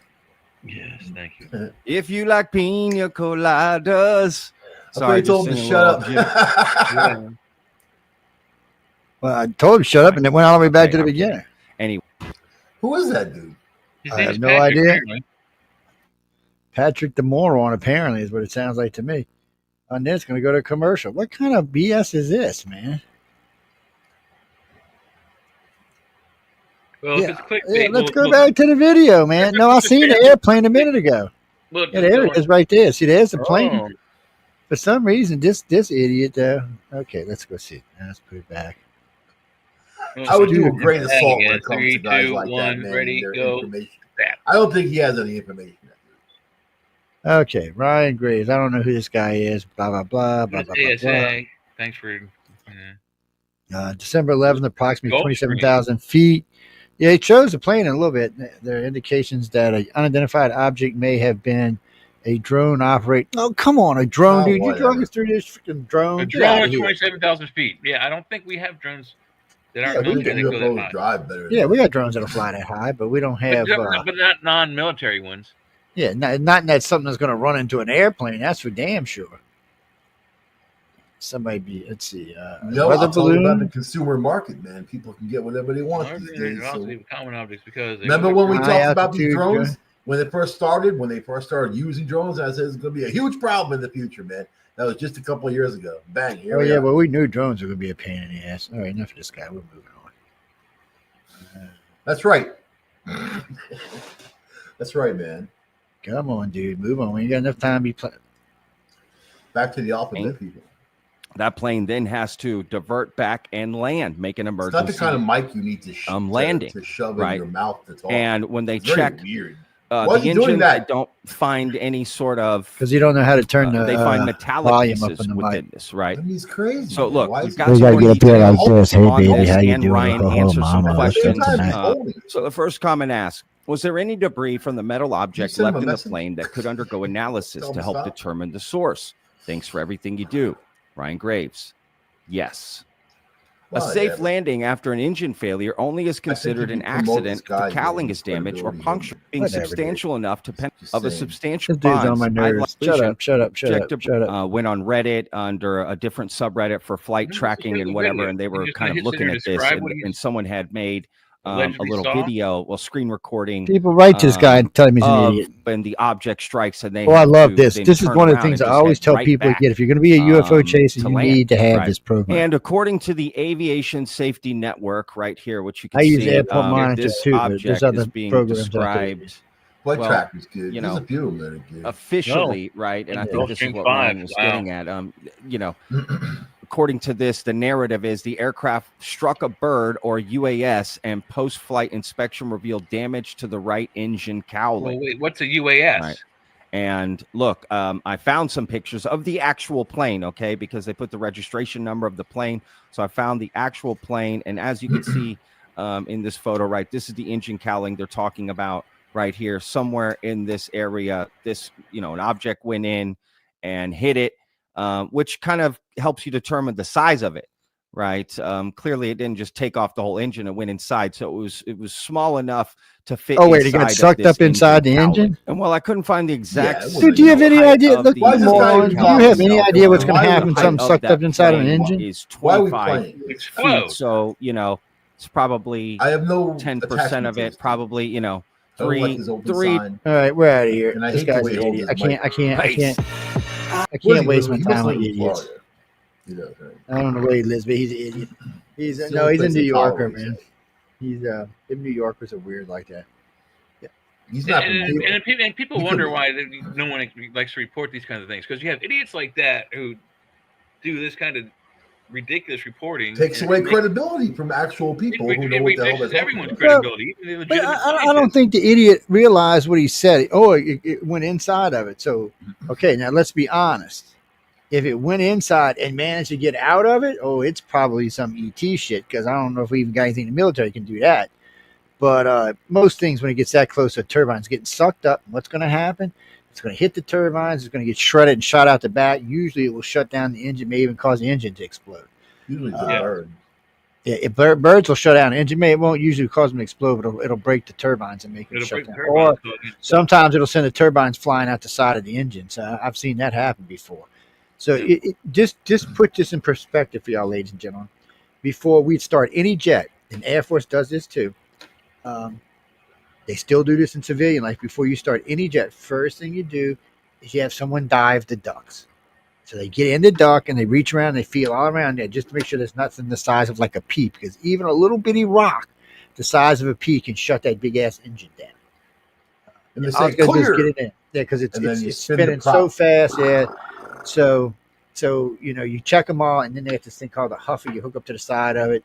And all the huffer does is blow a lot of air. It makes the turbine spin. You see a lot of times people get sucked in. There's another thing too. Any birds that are inside the cowling will be scared off or whooshed away. You see a lot of times that people who work at airports get sucked into those engines all the time, and they're told don't go near there. If it's running, don't go near it. No, there's a zone. There's usually lines painted. Yeah, do it anyway. Just to put in perspective, I'm watching a clip this morning. Guy's got one of them trucks. He's going by one of the engines. One of the planes is just parked. And he don't have the boxes, the wooden boxes strapped down on the truck he's driving by. He drives by, just sucks one up, spits it through the engine, blows the whole side of the engine off. It's we shared one the other day coming back from Dallas Fort Worth. 2-engine jet sucked up a seagull of all things, tore the engine apart. They were panicking because they thought it was going to tear the wing off the plane because it did so much damage to the engine. And then the passengers are worried because the guy videotaping. He says it keeps catching on fire. It keeps catching on fire. You know, the pilot's just trying to land this damn thing. But you can see whoever the pilot was, the plane wasn't jerking around and flopping around. The guy had it under control. It's but still, that shit happens, and it don't take. It was a bird strike, man. That's what happened to that plane that crashed that landed in the Hudson. It was a bird strike. Takes off in LaGuardia. Well, luckily, most planes with more than one engine, they can maintain loftiness enough to find safe harbor. If you're hitting a big flock of birds, a couple hundred birds, man. I mean, you're going to encounter. That's why most airports have bird chasers, or different things to chase off birds. I used to be one, man. I got hired at JFK. They gave me an orange vest and this big orange thing, and I used to go out. Birds, go away, birds, go away. Well, they got some sophisticated drones that do that shit now. Except that I got sucked into a motor. So. It's hey, look, it didn't work out. I spent several years around jet engines. It's dangerous. I mean, it's the only way I can put it. But be out there. Jets and people, fighter jets in general are just dangerous. I mean, there's so many things in a damn jet that could kill you by accident. It's not even. How much does a fighter jet weigh? About 10, 20,000 pounds, something like that. You got this thing being launched off the deck, going from 0 to what? 500 miles an hour in a split second. Yeah, that's very dangerous. So you can tell if they're like at 300, they'll dip a little bit at the end when they come off. If they're running like almost close to 440 when they come off, shit, they just and they gone. It just depends what plane it is. F-35 just takes off vertically. Zoop. But they don't. But they try not to use the vertical takeoffs on F-35 unless they have to. They're not. I mean, they use and they work great, but there's more shit that can blow apart. I would be going to McDonald's in that thing. Just kind of drop it down and hey, give me those chicken McNuggets. Come down, turn it sideways, open the canopy. How much gas I'm wasting right now? Hurry! Hurry! No, man. You know what? Helicopters would be my thing. If I was in the military, that's my thing, man. Apaches. Oh my god. Jetson car, man. Jetson car. You drive up, you park, you hit a button, it turns into a briefcase. You walk inside, you get your burger, and then you eat and you leave. I love an Apache, man. It's so wicked just to see. Speaking of that, these effing helicopters around here. This morning, I'm sitting in the back with the dogs. I hear when you hear that deep chop like that, you know they low. Man, it comes over, my air conditioner starts vibrating, the pictures on my wall start vibrating, the dishes in the sink start vibrating. They come in between me, and sometimes they come in low enough that they're actually below the heights of both the houses. We're both at 22 feet off the ground. Then you hear a voice from above. I've got them on video. I've actually posted pictures. Joe Montaldo. Not only have I posted pictures, you could see the guy's name on his freaking name. You want help with your website, Joe? They're not here for me. It's just a CB base, and Keesler Air Force Base is up the road, and they run missions through here because this is the least amount of houses, even though some of the wealthiest people on freaking coast live around. Well, don't they have like a deck where they can't fly under, like 500 feet or something like that on there? No, if you're within, I think it's 20 miles of the base, they can fly whatever height they want because it could, for whatever reason. When we're going to war here, all of a sudden out of nowhere, you will see jet fighters all up in the skies, helicopters. They'll be all over the place, playing war games. They'll come zipping through. They'll zip through so fast that damn trees bend over as they're going by. It's insane what they do. I've got Lockheed Martin over here, and and then we got NASA down the street from there. They train helicopter people, so they have their flight plan. They fly over, and you hear them once in a while. Yeah, that's another thing. You hear these real loud booms, and sometimes you just hear this. It sounds like a jet engine in your backyard. What it is when NASA's testing engines up the street here at Stennis, it sounds like they're in your backyard. Remember that time? My other house, it was on the flight path for Ithaca Airport, right? And then one night, the whole house started shaking, like boom, boom, boom. And I heard something, but I didn't hear something. And then I look up in the sky, and it's this crazy blue light, and it's a helicopter. It was one of those silent helicopters that they had, Navy SEALs or whatever. They used them to go after Bin Laden. And then I watched it fly over, and it was like 92% silent. Yeah, you really couldn't hear. It didn't sound like a helicopter. It sounded like anything but that thing was just beautiful, man. And they land here. Well, they land in Ithaca to refuel. So, what was that TV series about the helicopter? Airwolf. Yeah, Airwolf. Oh, yeah, there was that. Ernest Borgnine, one of the scariest guys alive. He's dead. Jan Michael Vincent, wasn't it? Yeah, Jan Michael Vincent. He's a weird too, man. I like him, but he was like, you could tell that the guy, like, he's not someone you probably could hang out with. Oh, man. So a friend of mine the other day, I'm online, and he said, I don't know why they won't make a series about a submarine. I said, dude, they've made 2 that I know of. He's like, no. He said, No, I bet you might. I said, dude, they've made two that I know. I said, they got an old one, which was Seawolf. And I said, don't forget about the new one that was Star Trek Underwater, Deep Submersible Sequest. I said, I said, Sequest was just Star Trek Underwater is what it was. Wasn't there other ones too? Yeah, there was other ones besides that. That's just the most two prominent ones, but there was other ones besides that. I'm like, dude, yeah, I don't know what you're talking about. And then there was a couple other series, and there was something out of some series, another one out of World War II that came on. There's a lot of that weird stuff. Operation Petticoat, man. Remember that one where they had a pink submarine, and then they had Tony Curtis was like just this guy, a grifter, basically somebody that had no belonging on a submarine. Mr. Tony Curtis, smartest man in the world, forgot until he died, I guess. What was it, 210 IQ? I know people. That was a fun just movie. because you got a huge IQ don't mean you're going to be a millionaire. I mean, everybody's in that movie. So funny, but yeah, it was like the old airplane movies and what was that one, the car, and then they had the Cannonball Runs. They always had a bunch of cameo stars. Cannonball Run and Cannonball Run 2, Smokey and the Bandit 1, 2, and 3. Yeah, they always had a bunch of cameos. They don't like playing Cannonball Run 1 for some reason. I have it on disc, but I noticed that you can get number 2, but you can't get 1. Because 1 was much more not politically correct, Yeah. But it was real. It was real. You know what I mean? Like people are real.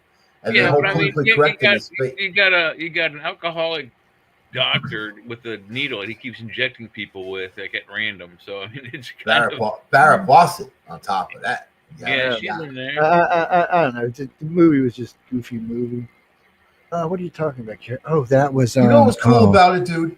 It was cool to see all those famous actors do something like that, and just like they're having a good time. They're making a movie, and they're all kind of cool. And so big names. I mean, every big name you could think of. It's also the first appearance of Jackie Chan in an American-made movie. Second one, you got Dean Martin, Sammy Davis. You had Frank Sinatra. Everybody named Mommy. I mean, that was they were just, and a lot of those movies they did those cameos in. No, not Battlestar Galactica. They were very Buckaroo good. Banzai, Martha. I like the old Battlestar Galactica, and I like the new Battlestar Galactica.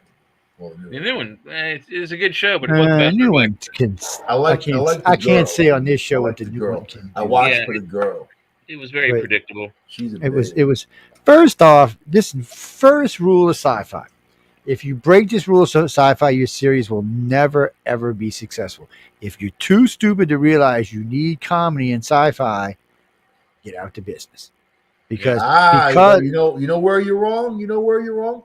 A show called Red Dwarf, an English show. Red Dwarf had comedy in it. I watched Red Dwarf. It had comedy in it. Yeah, sci-fi, but one of the funniest shows you'll ever see in your life. That show, oh my God. The first time I watched it. Dying, man. I also watched Blake 7, which they came on back to back for some reason. I guess because they were British TV. But it's funny you guys mentioned that. My friend on Facebook, Joe Karasman, he's a professional costume maker. That's how he makes his living still, even today. He made the costumes for the American versions of Red Dwarf and Blake 7. Wow. It's because BBC put them on there, and actually Blake 7's what turned me on to Doctor Who. Yeah. It was one of the actors kept talking about, like, Doctor what, and I came in on Doctor 4, right at the beginning of when he took over. So he'll always be my favorite Doctor. I like all the Doctors. Yeah, they all got something to offer. They're all a little on the retarded side, yes, and that's a bad word, but you mean the guy right now? Net, I don't know how you say his name. Net Tui or something. Yeah. No, he seems all right. I mean, he's. I don't know about this bio splitting the two doctors, but hey, at least there's more than one doctor now. I don't know what to tell you. And the doctor, before we move on to something else, how in the hell is Dr. Donna the most famous companion or the most liked companion? I mean, don't get me wrong. I like the series where she's a Dr. Donna, but and I've watched this like 5 different times now. They've done these things of who's the favorite companion because they go through all the companions, not just the new ones. Because the new ones don't always pan out as well as some of the older ones did. Why is the Dr. Donna number 1? What did she, I mean? She was a doofy redhead. Did I miss something? I liked Amy better. Redhead women are fiery, man. You gotta love that. Fire. You know oh yeah, Don't hold on. mess with me there. Let me look because we got about 6 minutes. So let me look right quick. Pick that. What that Lorena Bobbitt shit right there. I know Lorena, banana, baby, Lorena banana, Lorena. Yeah, she cut that guy's penis off and went for a ride. Cuts his penis off, puts it. Hey, save it for Friday. I'm just saying, she puts it in a person, then drives down the street, then throws it out the window, and there's a guy walking down the street who finds it. And how do you wrap your brain around that? And when you find something like that, and then you realize you got to call 911 and report that you found a penis on the ground. Oh my God.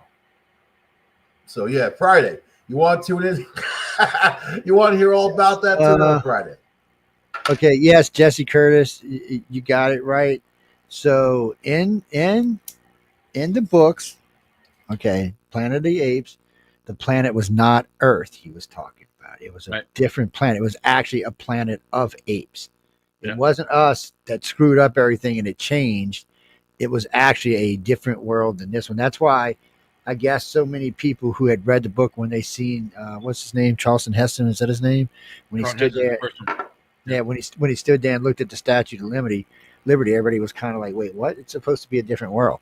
I guess that could have been a parallel, but still, I don't believe it's not supposed to be. Otherwise, Statue of Liberty would have been a monkey, and it wasn't. So that's what I'm saying. That's why they're saying they changed it. No, and there's no one to tell you why they changed it.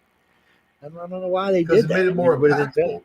Like when they said Soylent Green is people, like, you know what I mean? It makes it more impactful. Story. Impact.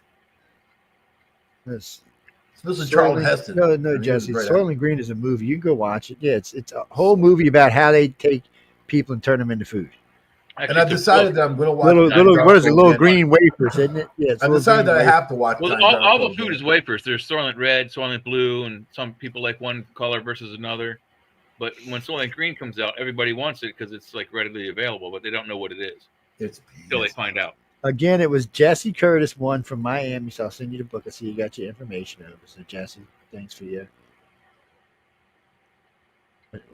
Yeah, but Donnie Darko was really about time travel, about insanity and time travel and teenage pains. But I'm gonna have to watch it again because it'll make more sense the second time. It's one of those movies that you have to watch again because it makes more sense the second time you watch it. You're like, somebody was trying to talk me into watching A Clockwork Orange again the other day. I'm like, nope. And they're like, "Why?" I said, "It was stupid first time I watch. It's gonna be stupid the second time I watch it." I said, "No, too violent, man. It's not my style. That thing." When I saw it, I was like, "Man, I never watched it all the way through." I got to the point where I'm like, "This is." Nothing good will come from it with me watching. What are you talking about? 2001 or 2010? No, 2010 was supposed to explain 2001. Yeah, right. Well, it didn't do that good of a job of it. Well, you had Roy Scheider. Roy Scheider is a very tell it like it is, shark killing kind of guy. Yeah, he was the captain of the Sequest. Yeah. That's the guy you want. That's tell it like it is. Him and his dolphin. He's there for you type of dude. No, Jesse Sequest. I'm telling you, you could just look up Sequest, and it's just really fancy dancy modern submarine. It's Star Trek of the ocean is what it is. The end of 2001 and the end of Interstellar are two of the most boring ends of movies you'll ever see in your entire life. You have to be wigged out on something to watch that and really sit still for the. I couldn't watch Interstellar, so I can't do it.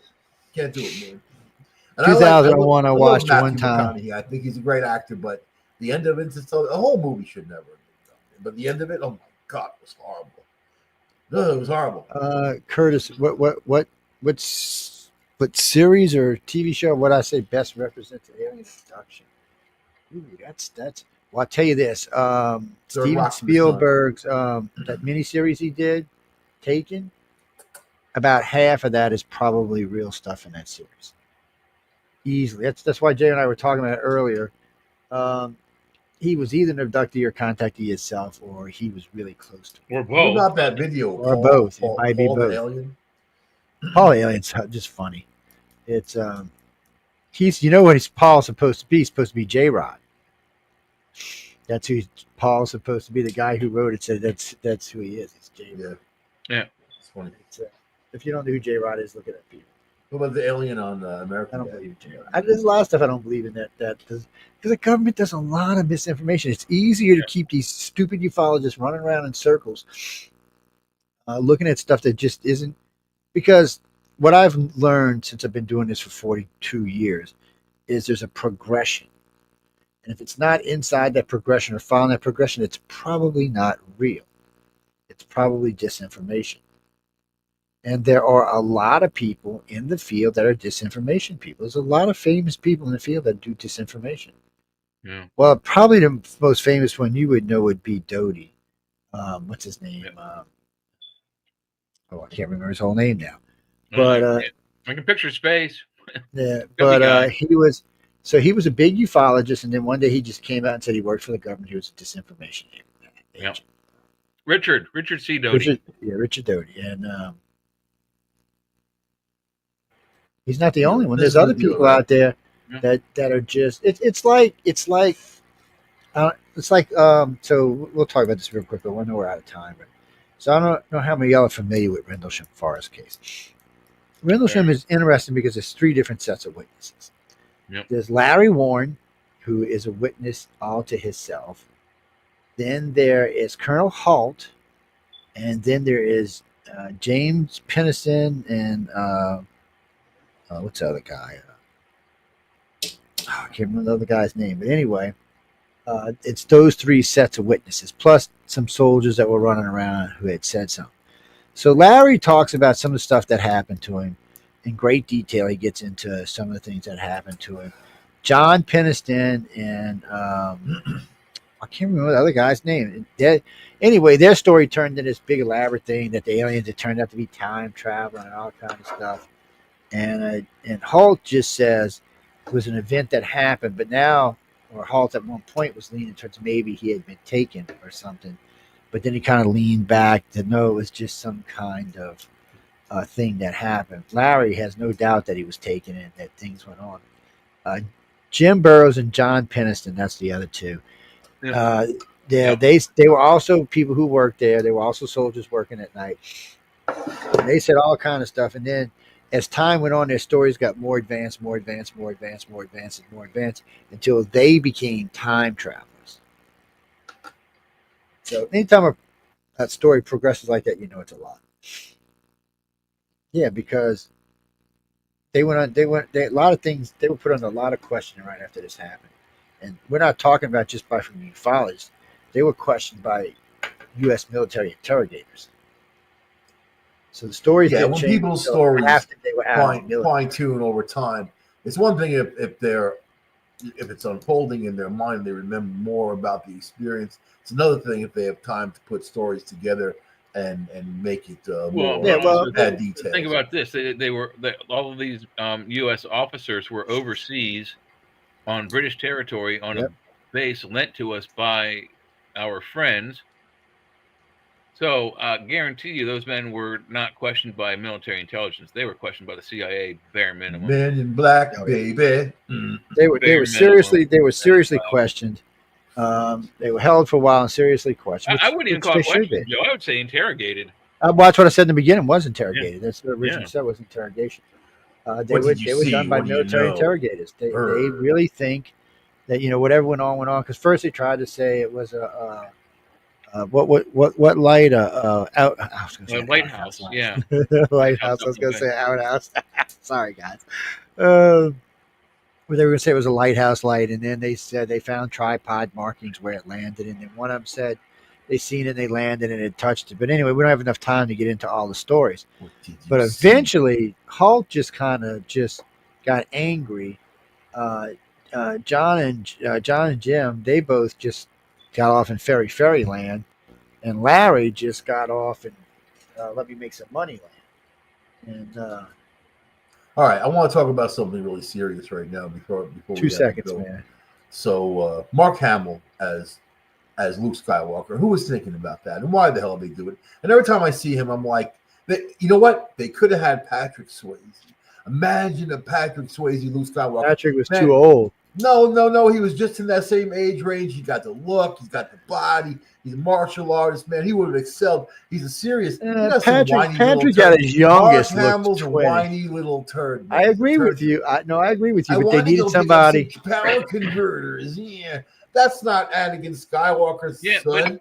That's why George didn't go with him. He was unknown. He wanted all. The only person that had any acting experience in a major movie before any of them was Harrison Ford, and he had a bit role in American Graffiti. And the only reason why he got that was because he was hired as one of the guys to build the wooden sets in the construction. I like Harrison Ford as Han Solo. They offered the same role to Mick Jagger, believe it or not. You know, can you imagine that? Hey, Chewie. Hey, Chewie. White spade, Chewie. Oh shit, that'd been too much. I don't think I could have took that. I did like the backstories in the movie Solo. I thought that was cool, some of the backstories, especially about Chewie. I thought those were kind of cool backstories. It also let you know how old the son of a bitch was. 200 and some years, yeah. Yeah, he was up there, you know, and apparently other people lived for a long time. Noah lived 900 years, man. So or somebody named Noah lived 900 years. 200 years is nothing. It's not even a baby. The Sumerians called him Ziu Sudra. 900 years. Mm-hmm. And they were like 10 feet tall. Explain that. 8 and 9 feet and 10 feet tall. This stuff people don't think about. When people think about the Old Testament, his grandfather Methuselah was like lived for 1,000 some odd years or 100,000 some odd years. You say to yourself, you know, there's some details that are a little like, you know, questionable. We got to talk about that and sort it out, man. You know. So there's some very weird UFO related stuff that there's evidence all over this planet, and you know the major governments of the world are trying to refute most of it. But for those of us that have any kind of, you know, just sense of knowledge, just plain common sense knowledge, if you look at some of these megalithical sites, you put the math together. I mean, there was a race here that was easily more advanced than us, and somehow it was destroyed. Maybe not destroyed. Maybe it just went home. Yeah, maybe it just was an extinction level event, but perhaps it wasn't. Perhaps it was some sort of an accident, or maybe there was a war in space, and they destroyed another object that came through our system, and the damage that it did was destroyed like 4 or 5 planets, including ours. You see, you got to think about the cosmic equation, which is our little human brains really have a hard time coming up with those concepts. But I mean, like look at Atlantis. A lot of people theorize that it was a ship, and then you know how like they say there's a large structure out just beyond the edge of our solar system, whatever hell it is, and then they can't see it yet, but it's a large. It looks like a you know, I'm gonna say man-made, but it ain't man-made, but a large structure. It's not a planet. It's not asteroids. It's nothing but a rock. It's a structure, and they think that it's a mega structure, and they also think that that's where all these signals are coming from there. You know, so I'm just saying, if you're gonna travel through space, you need a big ship, huge. It's got to be able to withstand impacts of all kinds of stuff going 25, 30,000 miles an hour flying through. You know what I mean? Asteroids and whatever, and you got to have a reason to go. A reason like our reason to go in space is going to be mainly mining, going out and mining stuff, you know, bringing it back.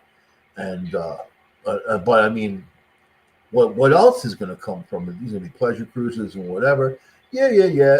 I'm saying, if a civilization came here 1 million years ago, if you take that report from the CIA about you know when they hired all those psychic mediums to do all that research on Mars, right?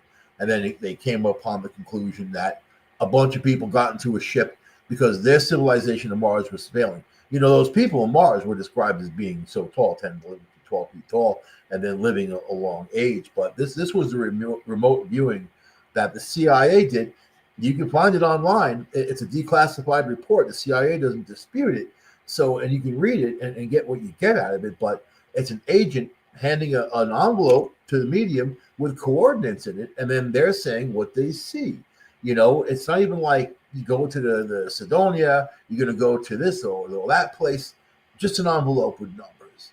And then what do you see? And they were describing pyramids. They were describing these big, huge buildings that had tall people, modern looking clothing. And he said their civilization, something had happened and their civilization was dying and they had to go somewhere. And they were waiting to hear about a message. A ship left with a bunch of people in it. They went to a nearby planet. The only thing that was wrong was the planet. That was volcanic and it had all kinds of issues, but it had greenery and it had water, which is something that Mars was lacking in and losing. So they had to shift their species from one place to another. It makes sense. It makes perfect sense. You know, with their technology or whatever. So then when people reference Noah, you're like when I think of that, I'm thinking extraterrestrial. I'm not thinking someone who was from this planet. And I'm thinking it was about 1 million years ago because the Bible doesn't know how old anything is. You know, they can theorize 40 days, 40 nights, or a long amount of time, whatever, man. I'm saying if you put those, you know what hit me when I was watching this Noah movie and they're talking about pairs of animals. And I'm like, you know, are you sure they weren't talking about pairs of genes? You sure it wasn't some sophisticated bit that can manipulate science, DNA? I mean, ACTG are the only components to DNA. You can put them in any order. Give people blue eyes, brown hair, whatever, right? I'm saying if you have the right technology, you can synthesize those type of things. And human bodies are more like biological machines. So you have to look at things from that perspective. But look at it from a different perspective. When you look at it from the archaeological perspective, they say those people didn't have that kind of technology. Humans. But I'm talking about others. They're like, no. The Egyptians of the fourth pyramid, they built the pyramids. They didn't. They couldn't have. It's impossible. It's physically impossible. They didn't have the math. They didn't have the tools. It's impossible for them to have done it by themselves anyway. So they didn't do it alone. That's a fact. I'm not talking about that. On the other hand, then we also say, but then they have this. They must have had this technology. They must have, in order for the ark to work, must have had this technology. You can't. I'm talking about the original. Just for the to save themselves from the flood. But let's go back to the beginning, Adam and Eve, because that's where it all starts and everything you look at, right? And these are supposedly two people that made a choice to leave the Garden of Eden and come down to Earth to stake a civilization. If you put and Adam and Eve were whose grandparents was Methuselah, was whose grandfather was of Noah. So I mean, when you look down the chain, and Enoch, don't forget about Enoch, who was the grandfather of Methuselah, whatever. When you look down into that line, you're like, it's interesting, you know. I'm not going to make any claims, but I'm just saying that if you look at it scientifically and not religiously, you see a very interesting angle of, you know, maybe people, they came from somewhere else. I mean, there's genes that just popped up 50,000 years ago in our blood, you know, some of us anyway. I'm just saying that CIA report, there's no reason for the CIA to classify some stupid thing like that if it's not real. And if you read it, you can't read into it because it just is what it is. This guy, the agent says, okay, go back 1 million years and what do you see? That's when this psychic medium was like big buildings, you know, a lot of tall people, modern type of clothing, you know, like tall and thin. He described them. Check this part out. He said he was in the room with one of them and they were looking out the window. The agent was like, do they know that you're there? And he said they're aware, but I think they think it's some kind of a figment of their imagination. So if this guy could take his ability and go back 1 million years and be physically enough in a place where something there is noticing him, that's freaking mind-boggling, man. The scientific, and if you talk quantum physics would be possible, you know. So there's a lot to this. As a puny brain human, I can only sit back and look at the information, man. You know, I mean, I don't know what the deal is, but I know I like asking questions.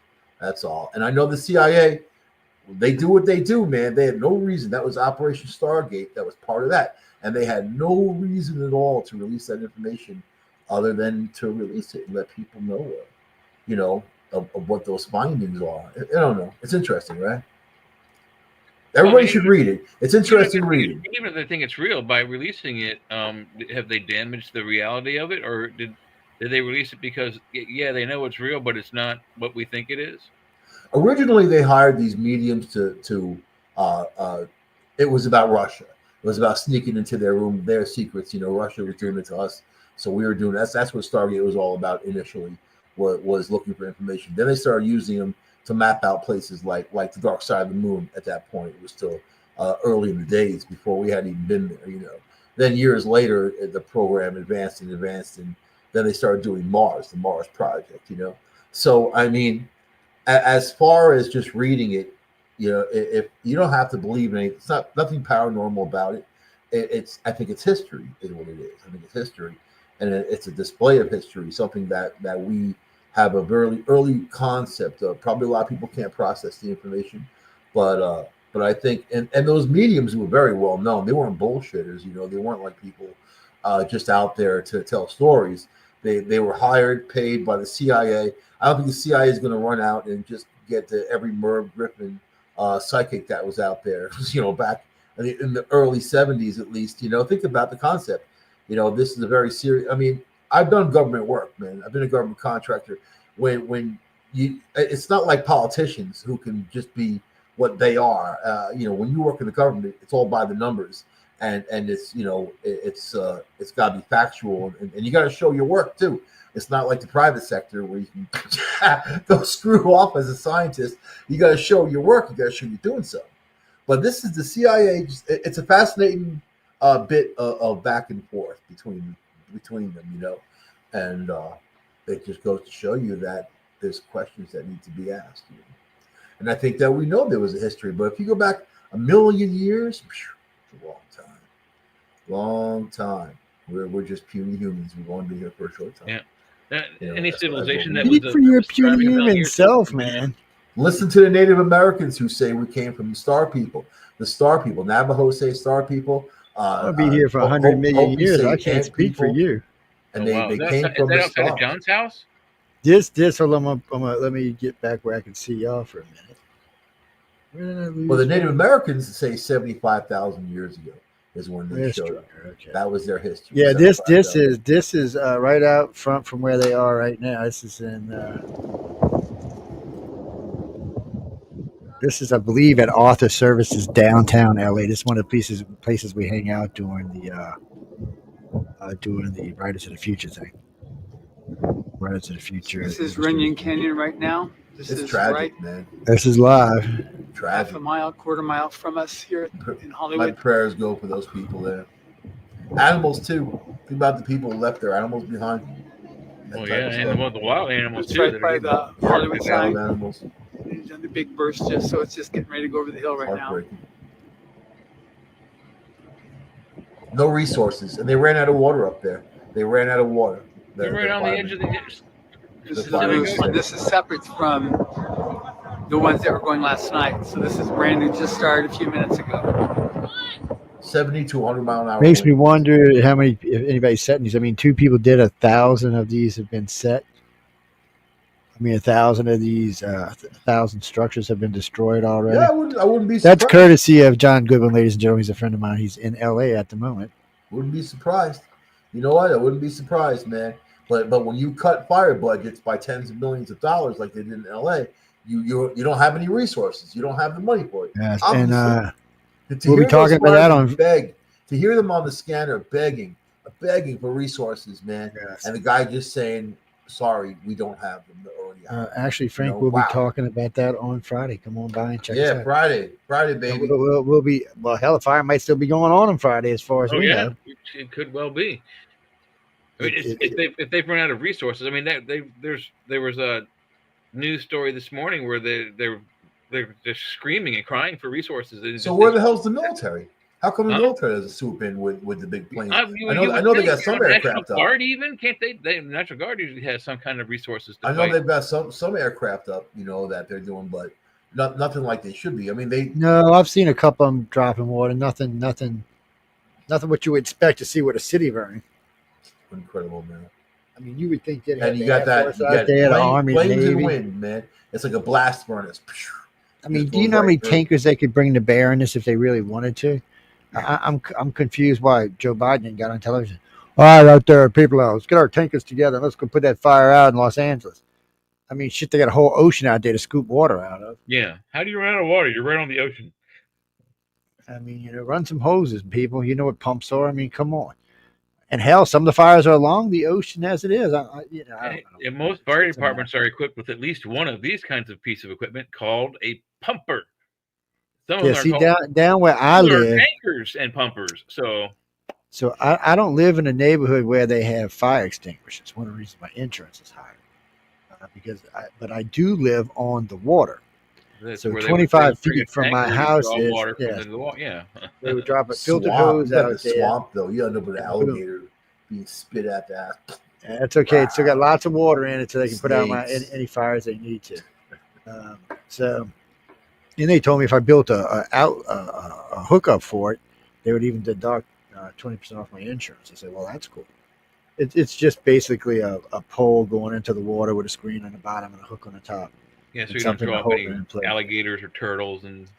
Yeah, and it needs to be far, and it needs to be on the other side of my dock. So it's actually. Believe it or not, they've got these elaborate sprinkler systems, man, that go out on the outside of the house to keep it wet and all that. You know, so I don't have no sprinklers, but I got 4 50 millimeter Gatling guns on each corner of my house. I just thought I warn anybody.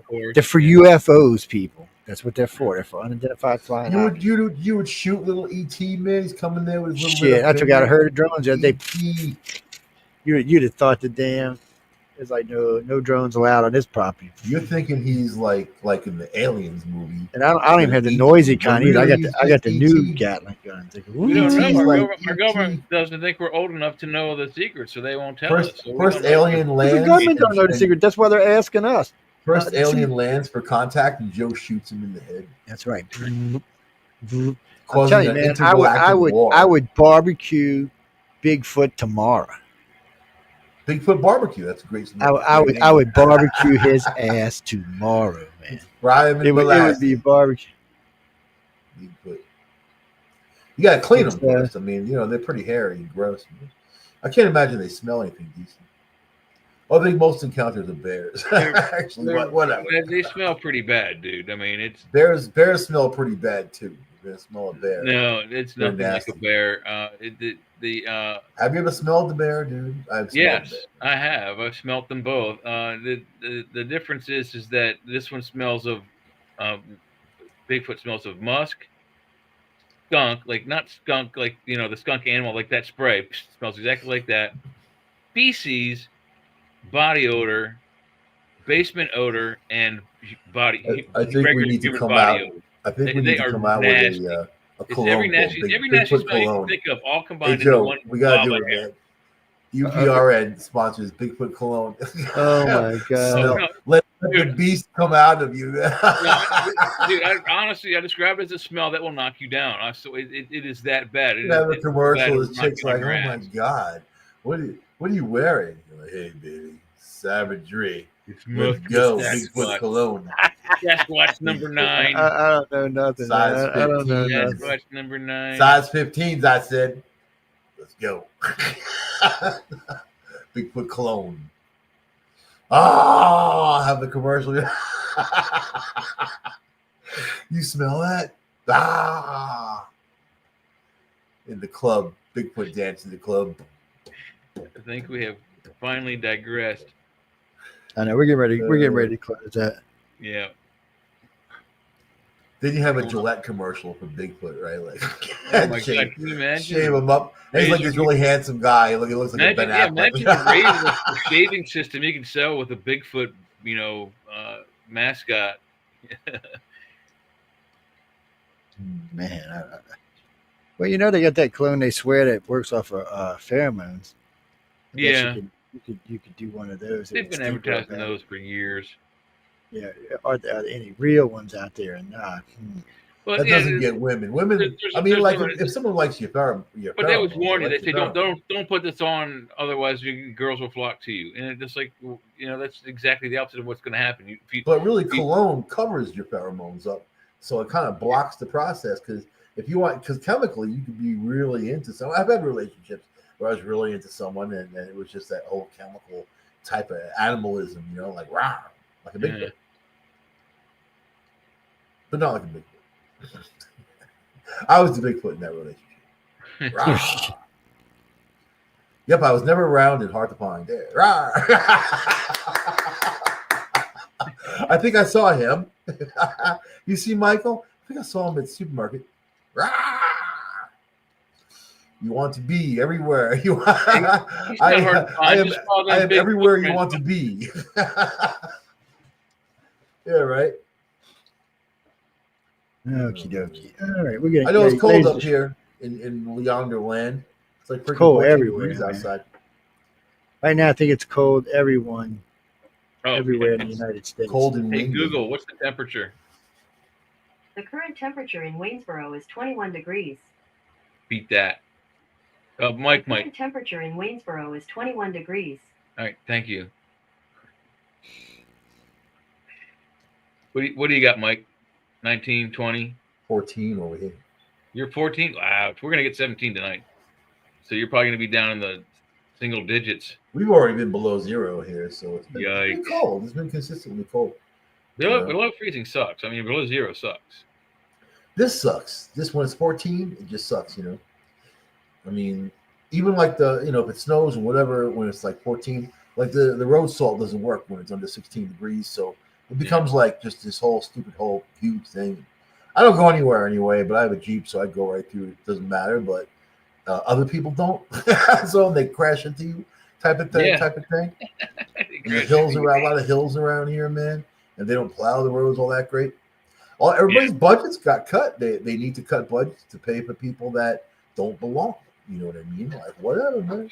You can see the difference here from driving here in Pennsylvania. That they got most of the big roads, the highways and whatnot. So they didn't get most of the side roads.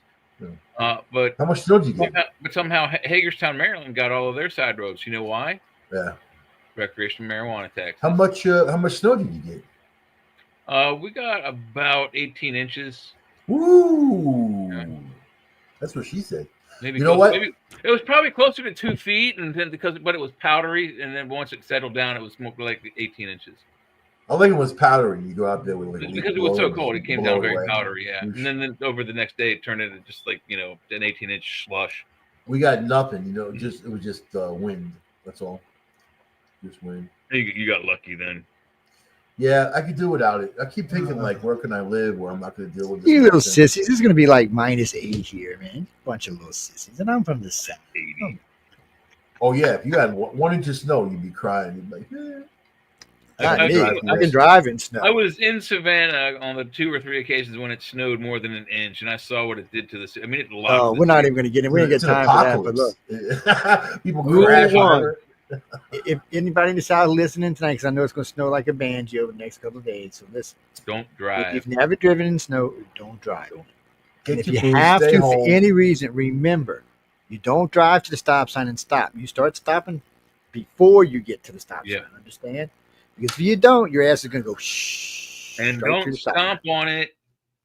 Yes, don't stomp on it, or you're going to go into the building right next to you. Now they got these really new cool plastic chains you can get, and all this new fancy dancy snow gear you can get for your car now. So, I know Mississippi only gets it 3 or 4 times a year, and it's usually not that bad. But, I know my friends in Tennessee and Arkansas get real snow, and some people in Georgia get real snow. Some people in Northern Alabama get real snow. Up in Atlanta, they get some serious snow. They get, so get out there and be safe. It's where I'm living, no snow. It's not supposed to snow. They said it was going to snow Thursday, but now all the rain shifted till Friday. It's going to be a little warmer here Friday, so no snow for us. For everybody else in the country, it looks like big snow. Y'all remind me Friday to tell you about something I seen on TV today from Accurate Weather Forecasting about their map across the middle of the country. Y'all going to love this. I can't say it on this show because it's way over the PG-13 rating. Like a big. Yeah, that's it. It's because we're only PG-13 here, but pocket full of peanuts. Yeah, it was. I was the poor girl couldn't keep her face straight. Big peanuts. It was a peanut. People look like a big peanut. Like a big. We got to go. I want to tell everyone thanks for tuning in. Who was that won the book, Jesse? I hope you enjoyed the 2 books. Let me know how you enjoyed them. No, I'm actually getting off here. I got to check in. I got to put some archives up, and I got to check with my friend in LA and see how he's doing since the fire is only a quarter mile from their base. Now I don't even know where his house is. He lives outside of LA. He lives in LA, but outside the city somewhere. Nothing's gonna stop that fire, man. As long as that wind is going, it's scary. I feel so bad for people. They're saying 50 to 70 miles an hour at night, so crazy. It's pretty rough. This all our friends out there in LA be safe. 100 miles an hour through that canyon. Oh my god! That's hurricane force winds, people. So be careful out there. I've been through an evacuation. It sucks. Be safe. Yeah, and evacuate in groups because people will. Wind blowing fire can be a very hazardous condition. So looks like hell on earth, man. It's terrible. Oh yeah, it looks like somebody had written on there. Well, I guess this is what hell looks like. I said, well, L.A. looked like hell before it caught on fire. Like that, yeah. It just helped it out. Hey, but you won't be able to smell no marijuana now. Oh, I wonder if any marijuana shops caught on fire. Oh, I wonder if any of the marijuana growing fields caught on fire. Well, I don't think they. Well, no, they probably got them indoors. That's right. Holy crap! People half of LA might be stoned. They didn't show these people that day. They didn't want to leave because they were kind of like, Jesse, no, I'm just teasing. We got to go though, guys and girls. Be sure to check in with us Friday. We'll let y'all know all the downloads and all the good stuff going around the planet. We'll talk about Trump's plan to invade Greenland and Panama and what Germany and France had to say about it, which was, well, we'll talk about it on Friday because it was quite funny. What are you saying, Denise? Well, no. What do you mean? News on the flip side? Oh, yeah, there's definitely some comedy in that show because we do satire. I mean, that's part of the news we do is satire because really and truly, some of the stuff is just so stupid. And you can't make it up, but it's true, most of it. So we got a lot to talk about this Friday, that's for sure. And no, Christina, thank you very much. I'm glad you liked the new show. It's very popular. I don't know why it's so popular, but it is. Because it's Jerry Seinfeld. It's a show about nothing and everything. It's completely about nothing, but it's at everything and about everything at the same time. Yeah, so it's whatever we feel like talking about. We can It's about chatting. God damn. But some of the things I can do, I can't do here. So anyway, we got to go, guys and girls. Again, I want to thank everyone for tuning in to United Public Radio and UFO Undercover. I hope you enjoyed it. It's Mike, Joe, and Jay tonight. So I hope y'all had a good time. Be sure to catch all three of us here on Friday. Jay, when you start back with church? This coming Friday is my. No, so Jay will be pulling double duty. Yep. Well, he does 5 hours of radio, yeah. He's with Jeff, yeah, because he does Jeffrey shows. Marathon. It is a marathon. Yeah. Well, I do 10 hours of work before that, so I'm up at 5:30, 6 o'clock in the morning. I'm glad he's got a good woman. Yeah, I agree. He should be glad he's got a good woman. I agree with you. That's what Janice said. You should be glad you got a good. How you know his woman? Yeah. Huh? Okay. Anyway, on that note, good night, everybody, and see y'all Friday. Goodbye. Bye.